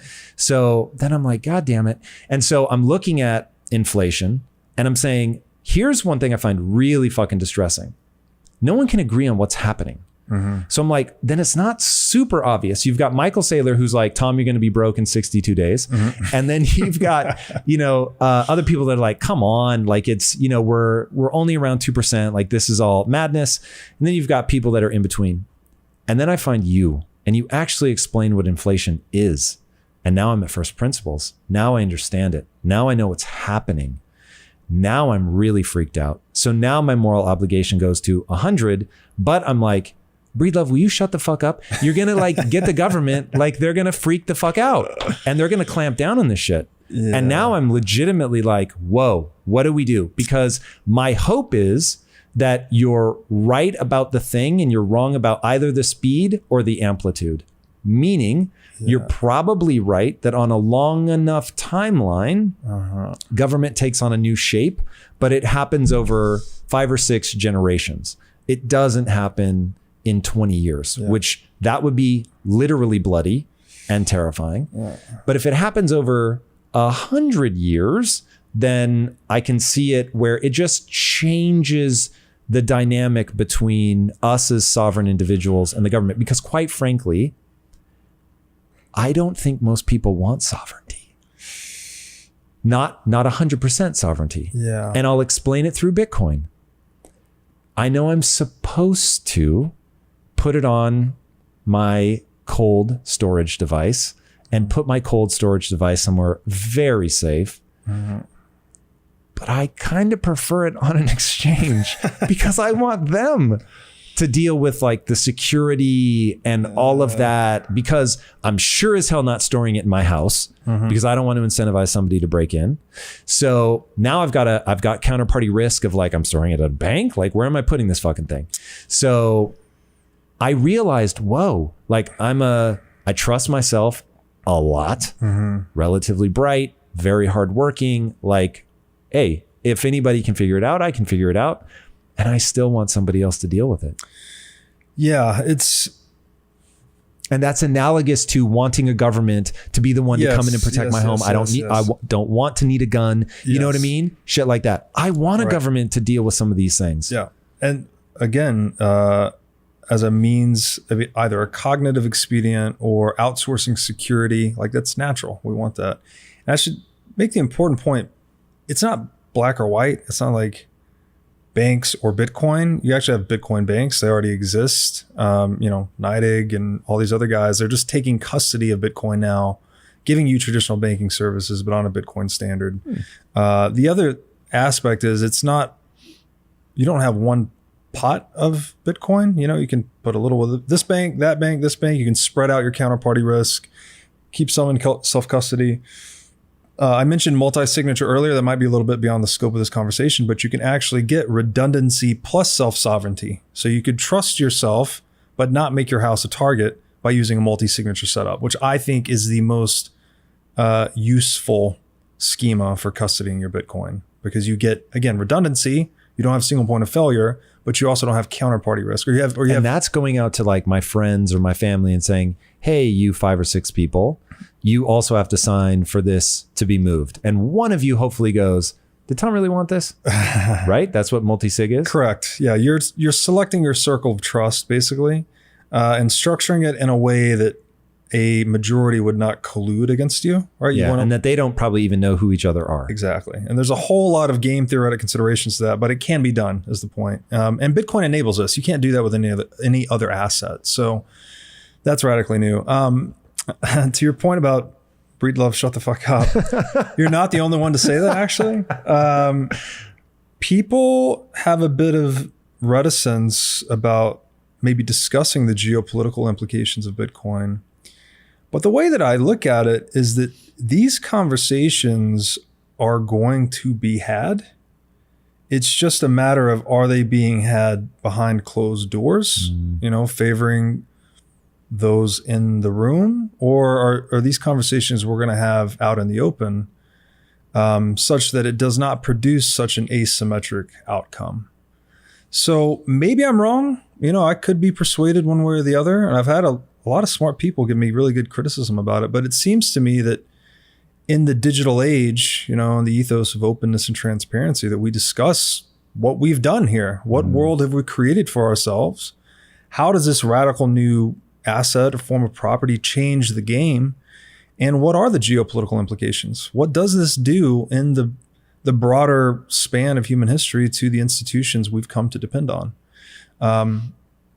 I think it's a fruitful conversation to be had out in the sunlight. I do think, though, that it could be, we're very maybe indoctrinated to some extent that transitions have to be bloody, they have to be violent, and what have you. But again, a lot of this is rooted in the violability of property. Again, the book The Sovereign Individual goes into the logic of violence and how this has changed human behavior and human institutions over time. One simple example here would be the knight on horseback used to be the dominant force in the land because this guy could afford a war horse, afford a suit of armor and a lance. The stirrup actually was very pivotal innovation, because before the stirrup, the armored knight was too heavy to get on horseback, so he didn't have mobility to be the force in the land. So the stirrup, the seemingly simple invention, changed the logic of violence that allowed the knight to become dominant. That shit is so fascinating. Yeah. Things like that. Yeah. And how, what a big knock-on effect they have. Yes. Utterly fascinating. So then this, had implications on the feudal age and the knight, the moral code of chivalry. All these things emerged from this kind of simple innovation that made the knight the dominant force. But then what happened? we invented gunpowder. So one knight that could take on 50 peasants in armed combat, all of a sudden, one peasant at 200 yards can take out a knight. So it all changes again, right? Chivalry collapses, all these things. So when we change the logic of violence, which means, the economic returns of violence or coercion or the cost of defense, the way we organize ourselves changes. And so you could think of Bitcoin as this new technology that so radically increases the cost to benefit ratio of violence. And that if someone's properly custodied it, again, in a multi-signature format or whatever, there's not any carrot at the end of robbing them. You're not going to get anything, right? You can go and in Bitcoin circles, they call this the $5 wrench attack, because you buy the wrench for $5 and you beat the guy over the head with a wrench until he gives up his Bitcoin. But if he's custodied it properly, there's no incentive even to conduct a $5 wrench attack. So in this gigantic geopolitical upheaval that I anticipate occurring due to the monetization of Bitcoin, I think it could be very uncertain at first. Governments are going to use their power in certain ways that could be unfavorable, let's say. But over time, as Bitcoin continues to monetize and more people are holding their wealth in this inviolable property, I would tend to believe that the incentives towards peaceful cooperation would begin to outweigh the incentives to coercion. So although it could be a bit rocky in the beginning, I think the long-term outcome is way more fruitful for humans. Something you said earlier too, that maybe people don't want sovereignty. Full sovereignty. I think incentives are the fertile soil from which our humanity springs, actually. All right. So we think, is maybe a bit egotistical, that we think that however we are, this is the way humans are, and it's the way they've always been. But again, that's totally not true, right? Pre-printing press, most of us were illiterate. We didn't have, our cognitive software was completely unrecognizable to what we are today. No one could sit here and have a conversation like this, much less with all these amazing tools we've created in the marketplace since then. So I think that by changing the fundamental soil, which are the incentives, again, like the logic of violence and all these other things, that we actually change our character traits and behaviors. I've said that, and to try and draw commonality here, I said organizations and institutions are all property strategies. I think that even DNA itself is kind of a survival strategy or property strategy over time, right? We're all organisms geared towards reproduction. Reproduction necessitates territory. We need to take territory. Humans express territory in property, right? That's how we share and build, declare property and create more wealth, actually, by trading through property rights. So I think that our strategies ultimately conform to the invariance on the game board, if you will. And Saylor talks about one of these as gravity, right? Like gravity is the one invariant that all of these strategies, whether you're a human being, whether you're a building, whether you're a government, like you're adapting your strategy to gravity. It's an invariant, right? You can't, if you changed gravity, it would destroy all the humans and buildings and all the things. You can kind of consider Bitcoin, maybe I'm out on a limb here, but I think 21 million, this fixed supply asset, as the emergence of a new, seemingly perfected invariant in the market for money. So it forces all of us to change our strategies to adopt this invariant in the space. So this is at the individual level, the institutional level, and at the nation state level. Sounds a bit radical, but I think that if you come to see, DNA as a survival strategy propagating through blood, flesh, and bone, and that all the other creations we make are just, in biology, they call this the extended phenotype. We have the genotype, which is the genetic code, the strategy itself. We implement it in the phenotype, the body, the teeth, the eyes. We have the extended phenotype, which are our tools and technologies, or even our institutions. That it's all a strategy, and that those strategies will adopt themselves to the invariants that we create for ourselves. I think Bitcoin is just the perfect invariant money. Very interesting. Okay, now when I think about the properties of this invariant money, One of them is that there's only ever going to be 21 million. And now it makes money feel like a zero-sum game to me, which maybe out of ignorance, I always felt like my getting wealthy did not take from anybody. I created something they wanted. I gave it to them at a fair price. And that worked out to my advantage in that they got what they wanted in that momentary exchange, but I was able to build value in something that somebody else wanted from me. And so I could sell that to them. And now where money is, let's say, in a world where Bitcoin becomes essentially gold, it becomes the place where people store their value. There's only 21 million. And so now if I'm Jeff Bezos and I have some just insane portion of that and don't have even really a mechanism to intelligently spend it all. And this is where we probably have to get to. People think that Jeff Bezos has all that money sitting in a bank. And of course he does not. He would have to sell portions of his company to get that. So does that notion of equities like go away? No. Like what does that look like? Yeah, it's so really interesting. Stock markets will continue to exist, but I think where maybe your confusion here is, again, purchasing power versus the supply of money. So the purchasing power of money will continue to increase the more wealth we create through free exchange. So although there's only 21 million Bitcoin, it sounds like, this absolutely scarce number. The amount of purchasing power it can contain is unlimited, right? You can have an unlimited. It's not unlimited, right? There is a cap. Like there can only be so many Satoshis per Bitcoin, or is that not true? Well, you can actually soft fork Bitcoin and divide it further. So to your point, each Bitcoin, and a lot of people don't know this, so this is probably important. You don't have to buy a whole Bitcoin. Each Bitcoin is divisible into 100 million subunits called Satoshis.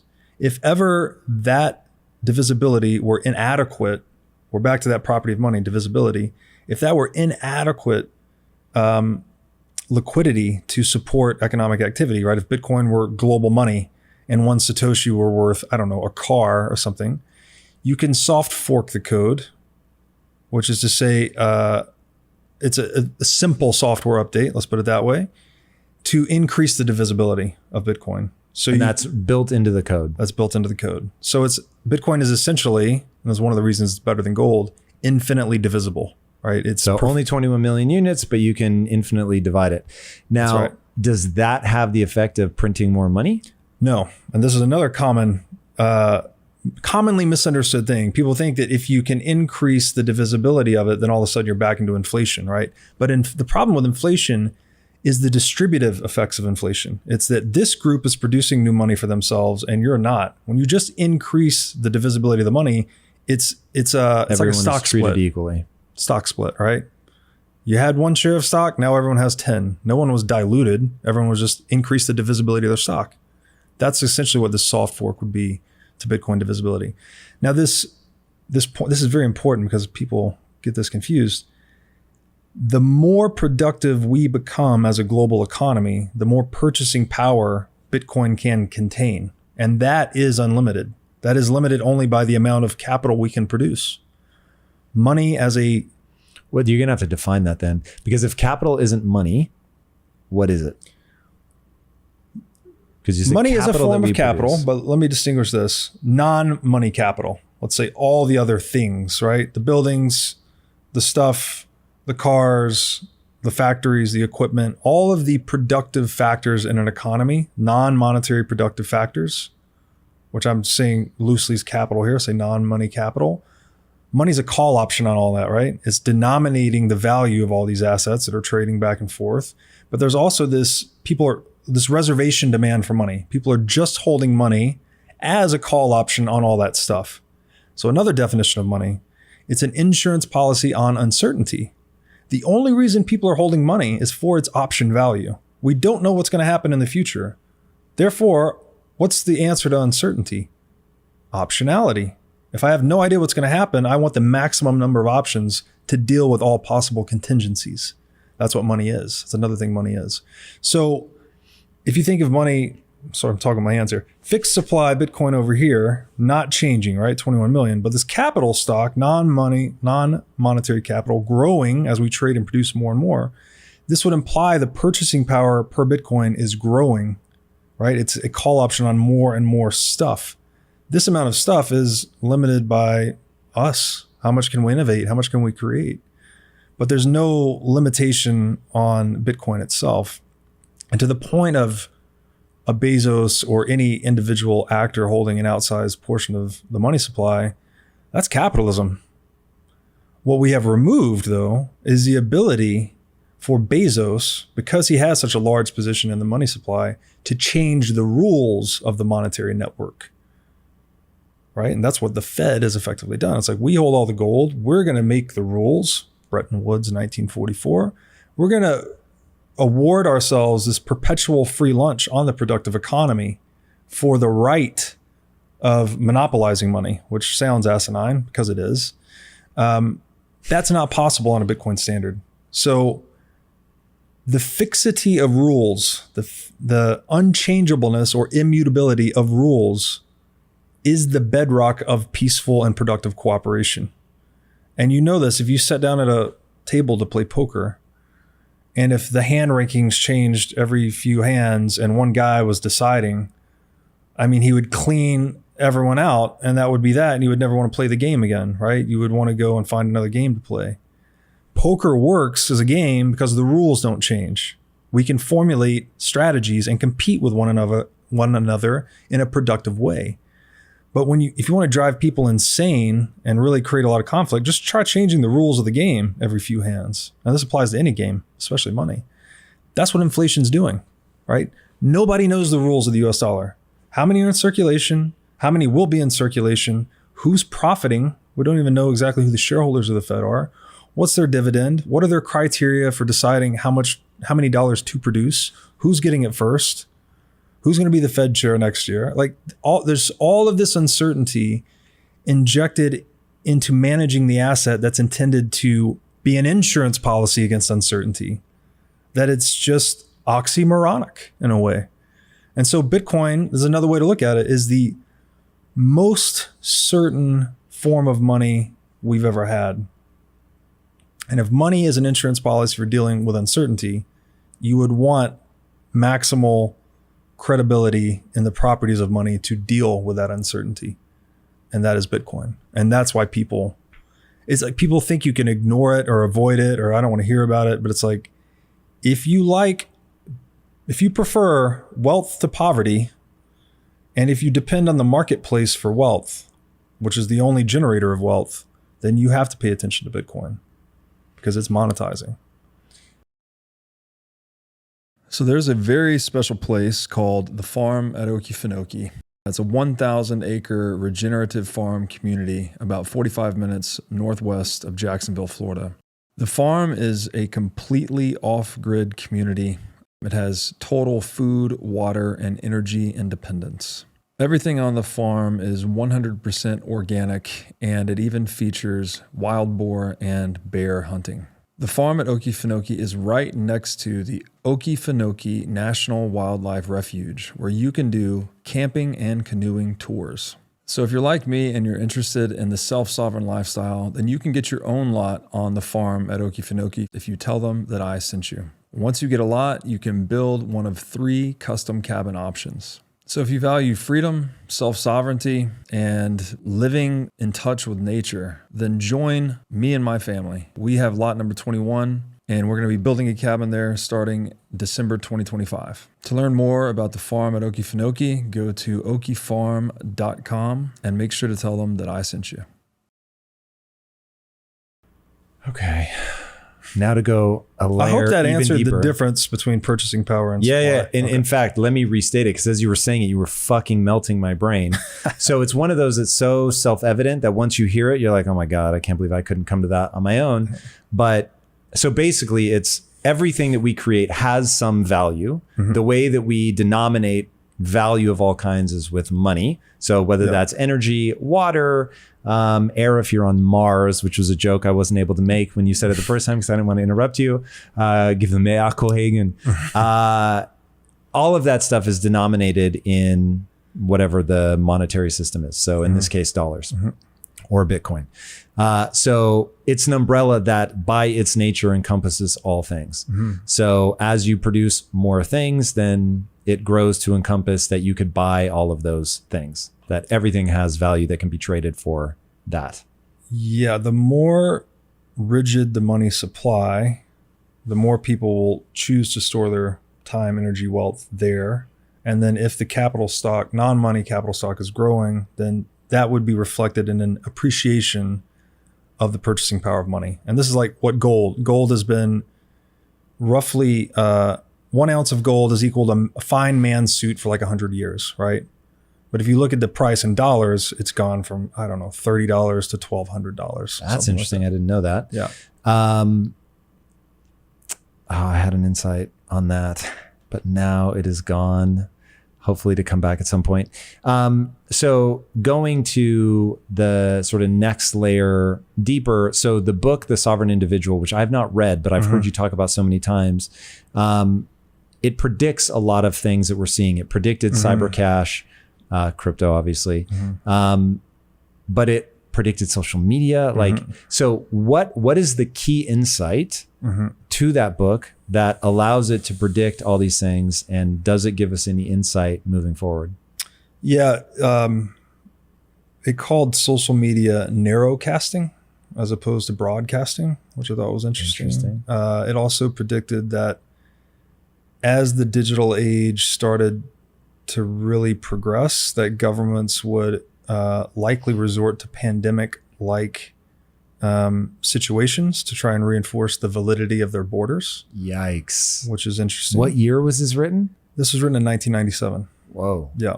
And the key insight is, again, the logic of violence. And the main point that they make is that cryptography allows us to insulate things or defend assets in a way that is many orders of magnitude cheaper than anything ever before. So that the cost of defense has plummeted, which you could say has a commensurate increase to the cost benefit ratio of coercion, right? All of a sudden why break into the guy's house if you can't steal his Bitcoin? Why invade the country if you can't take their Bitcoin? That type of thing. That it would have a decentralizing effect on government, because government is as large as it is because it extracts monopoly profits through seigniorage, through inflation, through taxation, right? None of these are mutually negotiated free market phenomenon. These are all imposed, and they're all able to be imposed because people had no alternative. There was no alternative monetary system. It's like you have to have a bank account, right? Before Bitcoin, what else did you do? Bury gold in your yard, right? I mean, it's pretty hard to transact gold globally. So that's the key insight. And the book, I'll warn you, it's a bit of a dry read, but I would highly recommend getting through it. I think there's a lot of good insights there. Yeah, that's it. The whole idea of decentralization and all of the things that it's going to change. And again, my entry point was NFTs because for everybody, I think there's going to be something that's relevant to your life that forces you to get to first principles thinking. And once you're there and you can predict, then it becomes really fascinating. And as a person in media, what I realized, so I got showed something like 6 years ago. He called it V Atoms. And of course it's become NFTs, but he didn't call it that. And he showed it to me and I was like, yo, that's going to change my business like entirely. And because when I think about, so we're trying to build the next Disney. And when I think about that, you start thinking about, we make things in plastic, plush toys, all that stuff. And it's very expensive to make the first one. And so it gets very difficult to like reinforce your brand. And there was this moment back in the 80s where you could do what they called selling from the shelf, where you would promote the He-Man cartoon with toys on the shelf. And so they knew that moms like mine would take you to Kmart and you didn't want to go with her to the bra section. So you go to the toy section and you would see He-Man sitting there and it would tell you that there was a cartoon. And so you wanted the toy and you watched the cartoon and the cartoon advertised the toy. And so it got into this loop where they could actually make enough money to make the cartoons. So anyway, I'm thinking about all this stuff and I'm like, fuck, it's really expensive. They've changed the laws on advertising and all that stuff. So how am I going to crack that nut? I see these V atoms and I'm like, whoa, that's going to allow me to create virtual products that, because technology is a one-way street. Yeah. I had a really hard thesis that people will value digital things in the same way that they value physical things. But the technology wasn't ready for prime time. Flash forward, obviously NFTs hit, and I'm like, whoa, okay, I recognize this is that V Adams thing, like I'm all the way in. But that, to be able to understand what I could truly do with it, I had to learn the technology, which forced me to understand blockchain, smart contracts, all that stuff. And then you're like, oh my God, now you can predict where all this is going to go. And that technology, the decentralization of things, the trustless nature of it all, man, it's hard for me to wrap my mind around the business implications. Like when you start thinking about DAOs, because I'm a traditional business guy. And so I'm thinking, whoa, DAOs are really going to come in. It's going to be a fascinating challenge to the traditional way of doing business, which is highly centralized. And so then I'm like, all right, is Steve Jobs right? And that by creating this walled garden, you can create something better? Or is Wikipedia right? Or Android maybe a better analogous example, where it's this open system and it's more decentralized and you let anybody use your operating system that wants to. And man, it's the change that's coming and the rapidity with which it's going to hit us is thrilling if you're looking at it through the right lens. Certainly from a business perspective, I've never been this excited in my life ever. Like this is, it's a moment of disruption. And so in fact, I'm going to put a slight, I think your enthusiasm for Bitcoin captures my enthusiasm for just the moment of disruption that we're living through right now, where when you have, and because in business, it's not scary the way that it's scary thinking about nation states, until NFTs, I was looking at how do I beat Disney at their own game?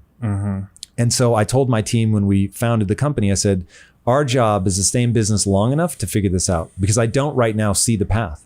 Trying to beat Disney at their own game is a losing endeavor. They're 90 years ahead of us. They have untold billions of dollars in revenue. This is all pre-pandemic.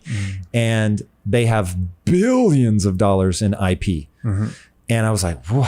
Like that's a really tall order. So the only thing we could do is tell better stories. And we were certainly headed down that path of like, I think I see something culturally that's happening that they seem blind to. And so that was what we were going to capitalize on. And then NFTs happened. I'm like, oh my God, like the disruption now that's going to happen, they will be way slower than we'll be to adopt the technology, certainly to push it to its extremes. And so as things disrupt, for people that are able to get to first principles faster and think and be able to solve novel problems in a novel way, you've got like a real shot at something here. Now the way that people are going to think of that moment of disruption, the way that they're going to capitalize on this technology, I think brings us to this idea of morality and I don't want to put words in your mouth, so I will simply say the note that I took after listening to you speak on the topic was, I think Bitcoin as God is what I wrote. And you said, I'm not going to call Bitcoin God, but, and it was the fact that those could even be put in the same, I'm trying to find the exact note that I took. Anyway, it was close to that. So how do these come together? How does Jordan Peterson begin to influence the way that you think about all of this religion, morality, and what's happening with Bitcoin? Well, that's a lot to unpack there. I would first, the NFT piece. I don't know a tremendous amount about NFTs, but what I would say, and this is in regards to centralization versus decentralization. So many people get lost looking at other alternative crypto assets or NFTs or other projects, thinking that they have the same trust minimized properties as Bitcoin, to say that they are truly decentralized. No one has a political attack vector on the network or the good or whatever it may be. It is my strong opinion that Bitcoin is the only asset that is truly credibly exhibited the qualities of decentralization, right? It's undergone a fork war. People have tried to increase the block size, change the supply, all these things. And Bitcoin is kind of tried and true. It's battle tested. So with NFTs, I would just say, and crypto more generally, NFTs and crypto, I don't think decentralization has been achieved anywhere else. So I'll just leave it at that, just so people That is the key difference, is that Bitcoin is the one asset in the world that no one can control. One thing I wanted to say about the Disney battle, this may work in your favor actually, is that should Bitcoin monetize and succeed as I have laid out, this will move us to a much more free market, laissez-faire, capitalistic market environment where something like IP goes away. IP won't exist. Because IP right now is premised on litigation, right? Someone violates your IP, you go and sue them. In a Bitcoinized world, it's going to be much more cost prohibitive to enforce IP. Why? So that might work in your favor. I don't understand that. Largely because property won't be violable, right? If Bitcoin were the sole money in the world, it would be really hard to sue someone for their Bitcoin. It'd be very, very hard to enforce that. Now, had you staked some of that Bitcoin with a local governance model. That assumes, though, that governments have essentially vanished from how we think of them now, right? They will have transformed significantly, yes. The point being that it's much less economic to enforce IP. I could just leave it at that. It is a long game thing, and it would be a dramatic change, but might work in your favor trying to take out Disney. Yeah, that's interesting. We could definitely get lost in that rabbit hole, but I don't want to deprive people of hearing this whole thing about morality. Yes. So I find very interesting. We've published a book that I authored with Jimmy Song, as a fellow Bitcoiner, and a group of others, titled "Thank God for Bitcoin." This has received some criticism because people always go back to this quote in the Bible: "The love of money is the root of all evil."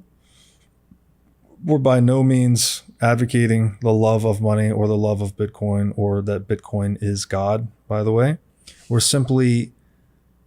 We wrote a moral treatise on the history of money. I don't even think we mentioned the word Bitcoin until 2/3 or 3/4 of the way through the book. And we looked at it through a Judeo-Christian lens, and what the Bible references money many, many times. And I think it's written to be very accessible, almost like C.S. Lewis style, very short, punctuated sentences. You can read the whole book in maybe 2 hours. But the people that do read it report it being very transformational to their understanding of money, right? You go in with this question, just like, what is money? What is Bitcoin? And you leave with a good foundational understanding of answers to those two questions. This is part of my own personal journey, I guess. I was raised in Tennessee. I grew up Christian. I was in church on Wednesdays and Sundays. I was always a very scientifically minded young man. I became very fascinated with astrophysics. When I started reading by myself around the age of 11, I went straight to the deep end of the pool, as I like to joke. I was reading Stephen Hawking and Brian Greene. Jesus. I was just enamored looking up at the night sky, like, what is all this? And so I thought, okay, now that I know how to read, I'm going to go try and figure it out. I was reading these books I could barely comprehend, but I think it just sparked this deep curiosity in me. But at the time, it also inspired a bit of an atheism in a way. I was just very scientific, like I thought Christianity was almost a fairy tale at this point. And this persisted through most of my teenage life. And then later on, I'll gloss over some of this, but I discovered yoga. Yoga was very transformational for me. Reintroduced me, I guess, to the spiritual aspects of life. I got into meditation. Meditation changed my life. I always had trouble sleeping. I was an overthinker with meditation. Once I learned, I'm lights out in 30 seconds every night now, which is a big deal if you can't sleep, reliably. And so I was less scientific, more spiritual, but I had not revisited Christianity until through Bitcoin, actually. I was introduced to Jordan Peterson and his work. And he's, in my opinion, one of the greatest living lecturers. I would call him a philosopher. He really gets at the fundamental nature of things, and he looks at the world through many different lenses. And in that way, that method of kind of consilience, right? Looking what he calls multivariate analysis, looking at different topics through different lenses, One of the main ones is Judeo-Christian lens. He lended a lot of credence to religion to me. All of a sudden, it was not this fairy tale that I dismissed in my younger years, and I started to really look into it more closely. And I'm still looking into it. So if it wasn't that fairy tale, then what does it hint at? So my current view, and I love Peterson's answer to this, that people often ask him, does he believe in God? And he says, I don't believe in God, but I act as if he exists. So in my mind, that is Peterson putting the emphasis on human action. That's what matters. And if you look at the Austrian school, you'll learn that all human action is an expression of value. To walk across the room implies that you value being on the other side of the room more than you value sitting where you currently are. So we are constantly and unavoidably expressing our values through action. And looking at Christianity, it is this, the Bible specifically, it's not just a moral text, right? It's got, if you read it from the Old Testament to the New Testament, it goes through this moral development of humanity. There's a lot more kind of barbarism early on, and it shows how we learned and developed and changed over time. So I think it points to the emergence of morality. Morality sort of emerges from the rules of the game, if you will. Like we can set our sights on something and work towards it, but the ultimate implementation of the morality really depends on the actual implementation of systems and technologies in a way. So, and Peterson has this definition of God. God's such a loaded term. I hate even talking about it sometimes because people, they're either, oh, guy in the sky, yeah, right, or God is everything, you can't even talk about it. Peterson has a number of definitions. One, he says, in that hierarchy of values, right, we all have this rank ordered set of values in our mind. Whatever we're doing in the moment is an expression of our current value. If I take a sip of water, it means I value a sip of water more than talking in that moment. Peterson says that God is the highest value in the hierarchy of values. So it's almost like we're expressing God through action in a way. God is kind of like this animating force or principle in life. I think it was G.K. Chesterton said that a dead thing, only a living thing can swim upstream. A dead thing can go with it. Maybe I inverted that, but it's no, that's right. There's this principle to life that, the entire universe tends towards greater entropy, more disorder, but life is antithetical to that. We actually are an organizing force, right? We negate entropy, we construct order. And that is the ancient idea I got from Peterson's work that's in Genesis in the Bible. It's that God is that force that courageously confronts the chaos of nature, converts it into good and useful order. And I think that force and that principle is embodied in the entrepreneur. Actually, that's what the entrepreneur is doing, right? You're going out into uncertainty. You're putting your skin in the game. You're staking your life, your capital, your ideas, your reputation, everything, trying to pull something out of that unknown or that chaos that's useful and good for others. So I think, and the entrepreneur is the elementary unit of the free market, right? So I think the free market itself, this idea of freedom being a creative principle, is very closely connected to God. Another way to look at God is this, it's clearly he's eternal. I'm not anthropomorphizing him, I'm just using what's there. This principle is eternal, which means it's outside of space and time. What other elements of experience do we have that are outside of space and time? Truth, love, freedom, right? These things they're timeless, right? And they're very important to all these things we've talked about, right? These foundational documents, markets, revolutions, they've been fought over these timeless ideals. And I think somehow God is kind of a composite of those in a way. And I don't think it's a coincidence that they're all creative principles, right? Truth, as I've argued in a lot of my writing, markets discover truth. They discover prices and tools. Love is clearly a creative principle. That's how we all got here. And then freedom. Freedom is how we maximize wealth in the marketplace. Free trade, as we've talked about today. So I'm way out there on the philosophical side of things, but to try and bring it home, if God is the highest value in a hierarchy of values, another definition Peterson has given of God is the truthful speech which rectifies pathological hierarchies.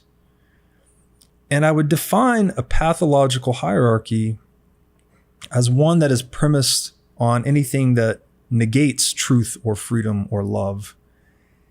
And that is precisely what our current socioeconomic hierarchy is built on. Central banking destroys price signals. We didn't talk about this a lot today, but there's a saying in markets that price is truth. This is the extant supply of capital in the world overlaid with the human demands for that capital is the price, right? It's dynamically updating in real time. It is the truth of what is right now, right? Whatever something is selling for or clearing on the market, that is truth. Another thing markets generate is innovation. So the truth of digging a hole is a shovel, right? It is the best, most truthful, real way we figured out to satisfy that want at that price. And then the third thing markets are very heavily involved with is the development or promulgation of virtue.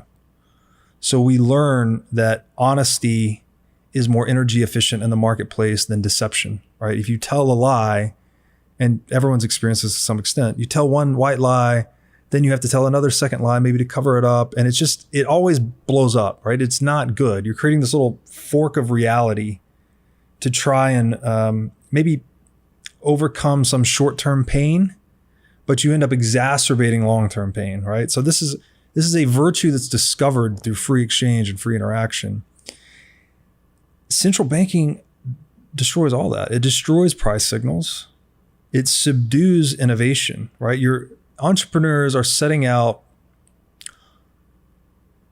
So prices are supply and demand, but when the central bank's involved, you can't trust the price. You don't know if it's supply and demand or policy. When you can't trust the price, you can't organize your affairs effectively towards satisfying the wants of others. I don't know if this price increase is because more people want the table or because this table is really scarce and the central bank's printing a lot of money. All right. So me as an entrepreneur, I may be thinking, oh, people like tables. I want to produce a lot more. I don't know. I can't disentangle the two. So distorting prices misleads entrepreneurs, which unwinds that process of confronting the chaos of nature, converting it into order. And then it induces moral wickedness. And that all of a sudden, your strategy, again, is to get as close to the fiat currency spigot as possible, because that's the lowest effort means of obtaining wealth. If I can just become a shareholder to a central bank, I now have a share in a company, a central bank, that bears perpetual profits to me. I don't have to work.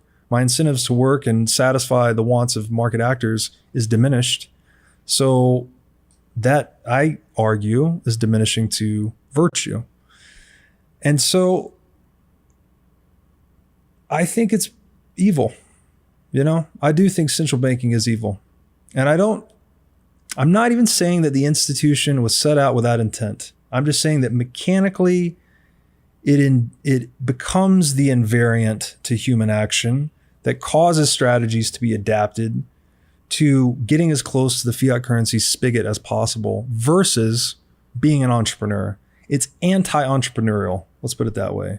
Entrepreneurs are the hero of the marketplace. They go onto the hero's journey. They go out, they get their clock cleaned, learn the hard way, like I have, as you said you have.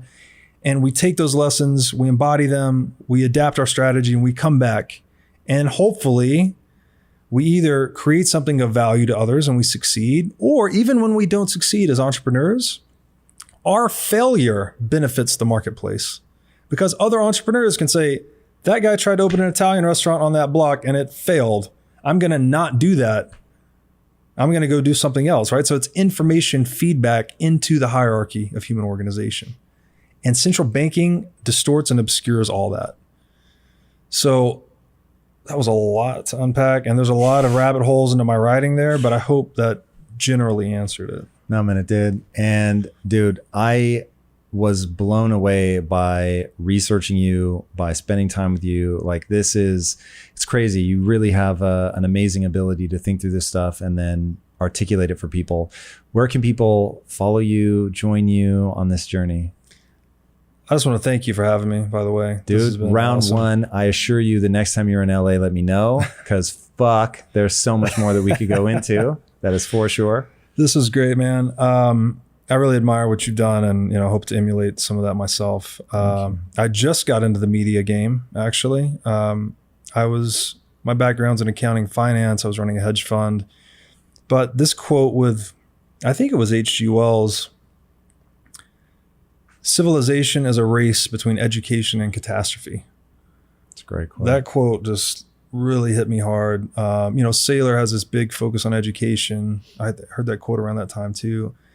And as an entrepreneur, I'm just trying to listen to the market. People have appreciated my writing and my talking. So I want to focus on that. I want to help enshrine the importance of inviolable property and what it means for humanity. So that's the direction I've gone. The show I launched is called the What is Money Show. So I'm trying to incept that idea into people's mind.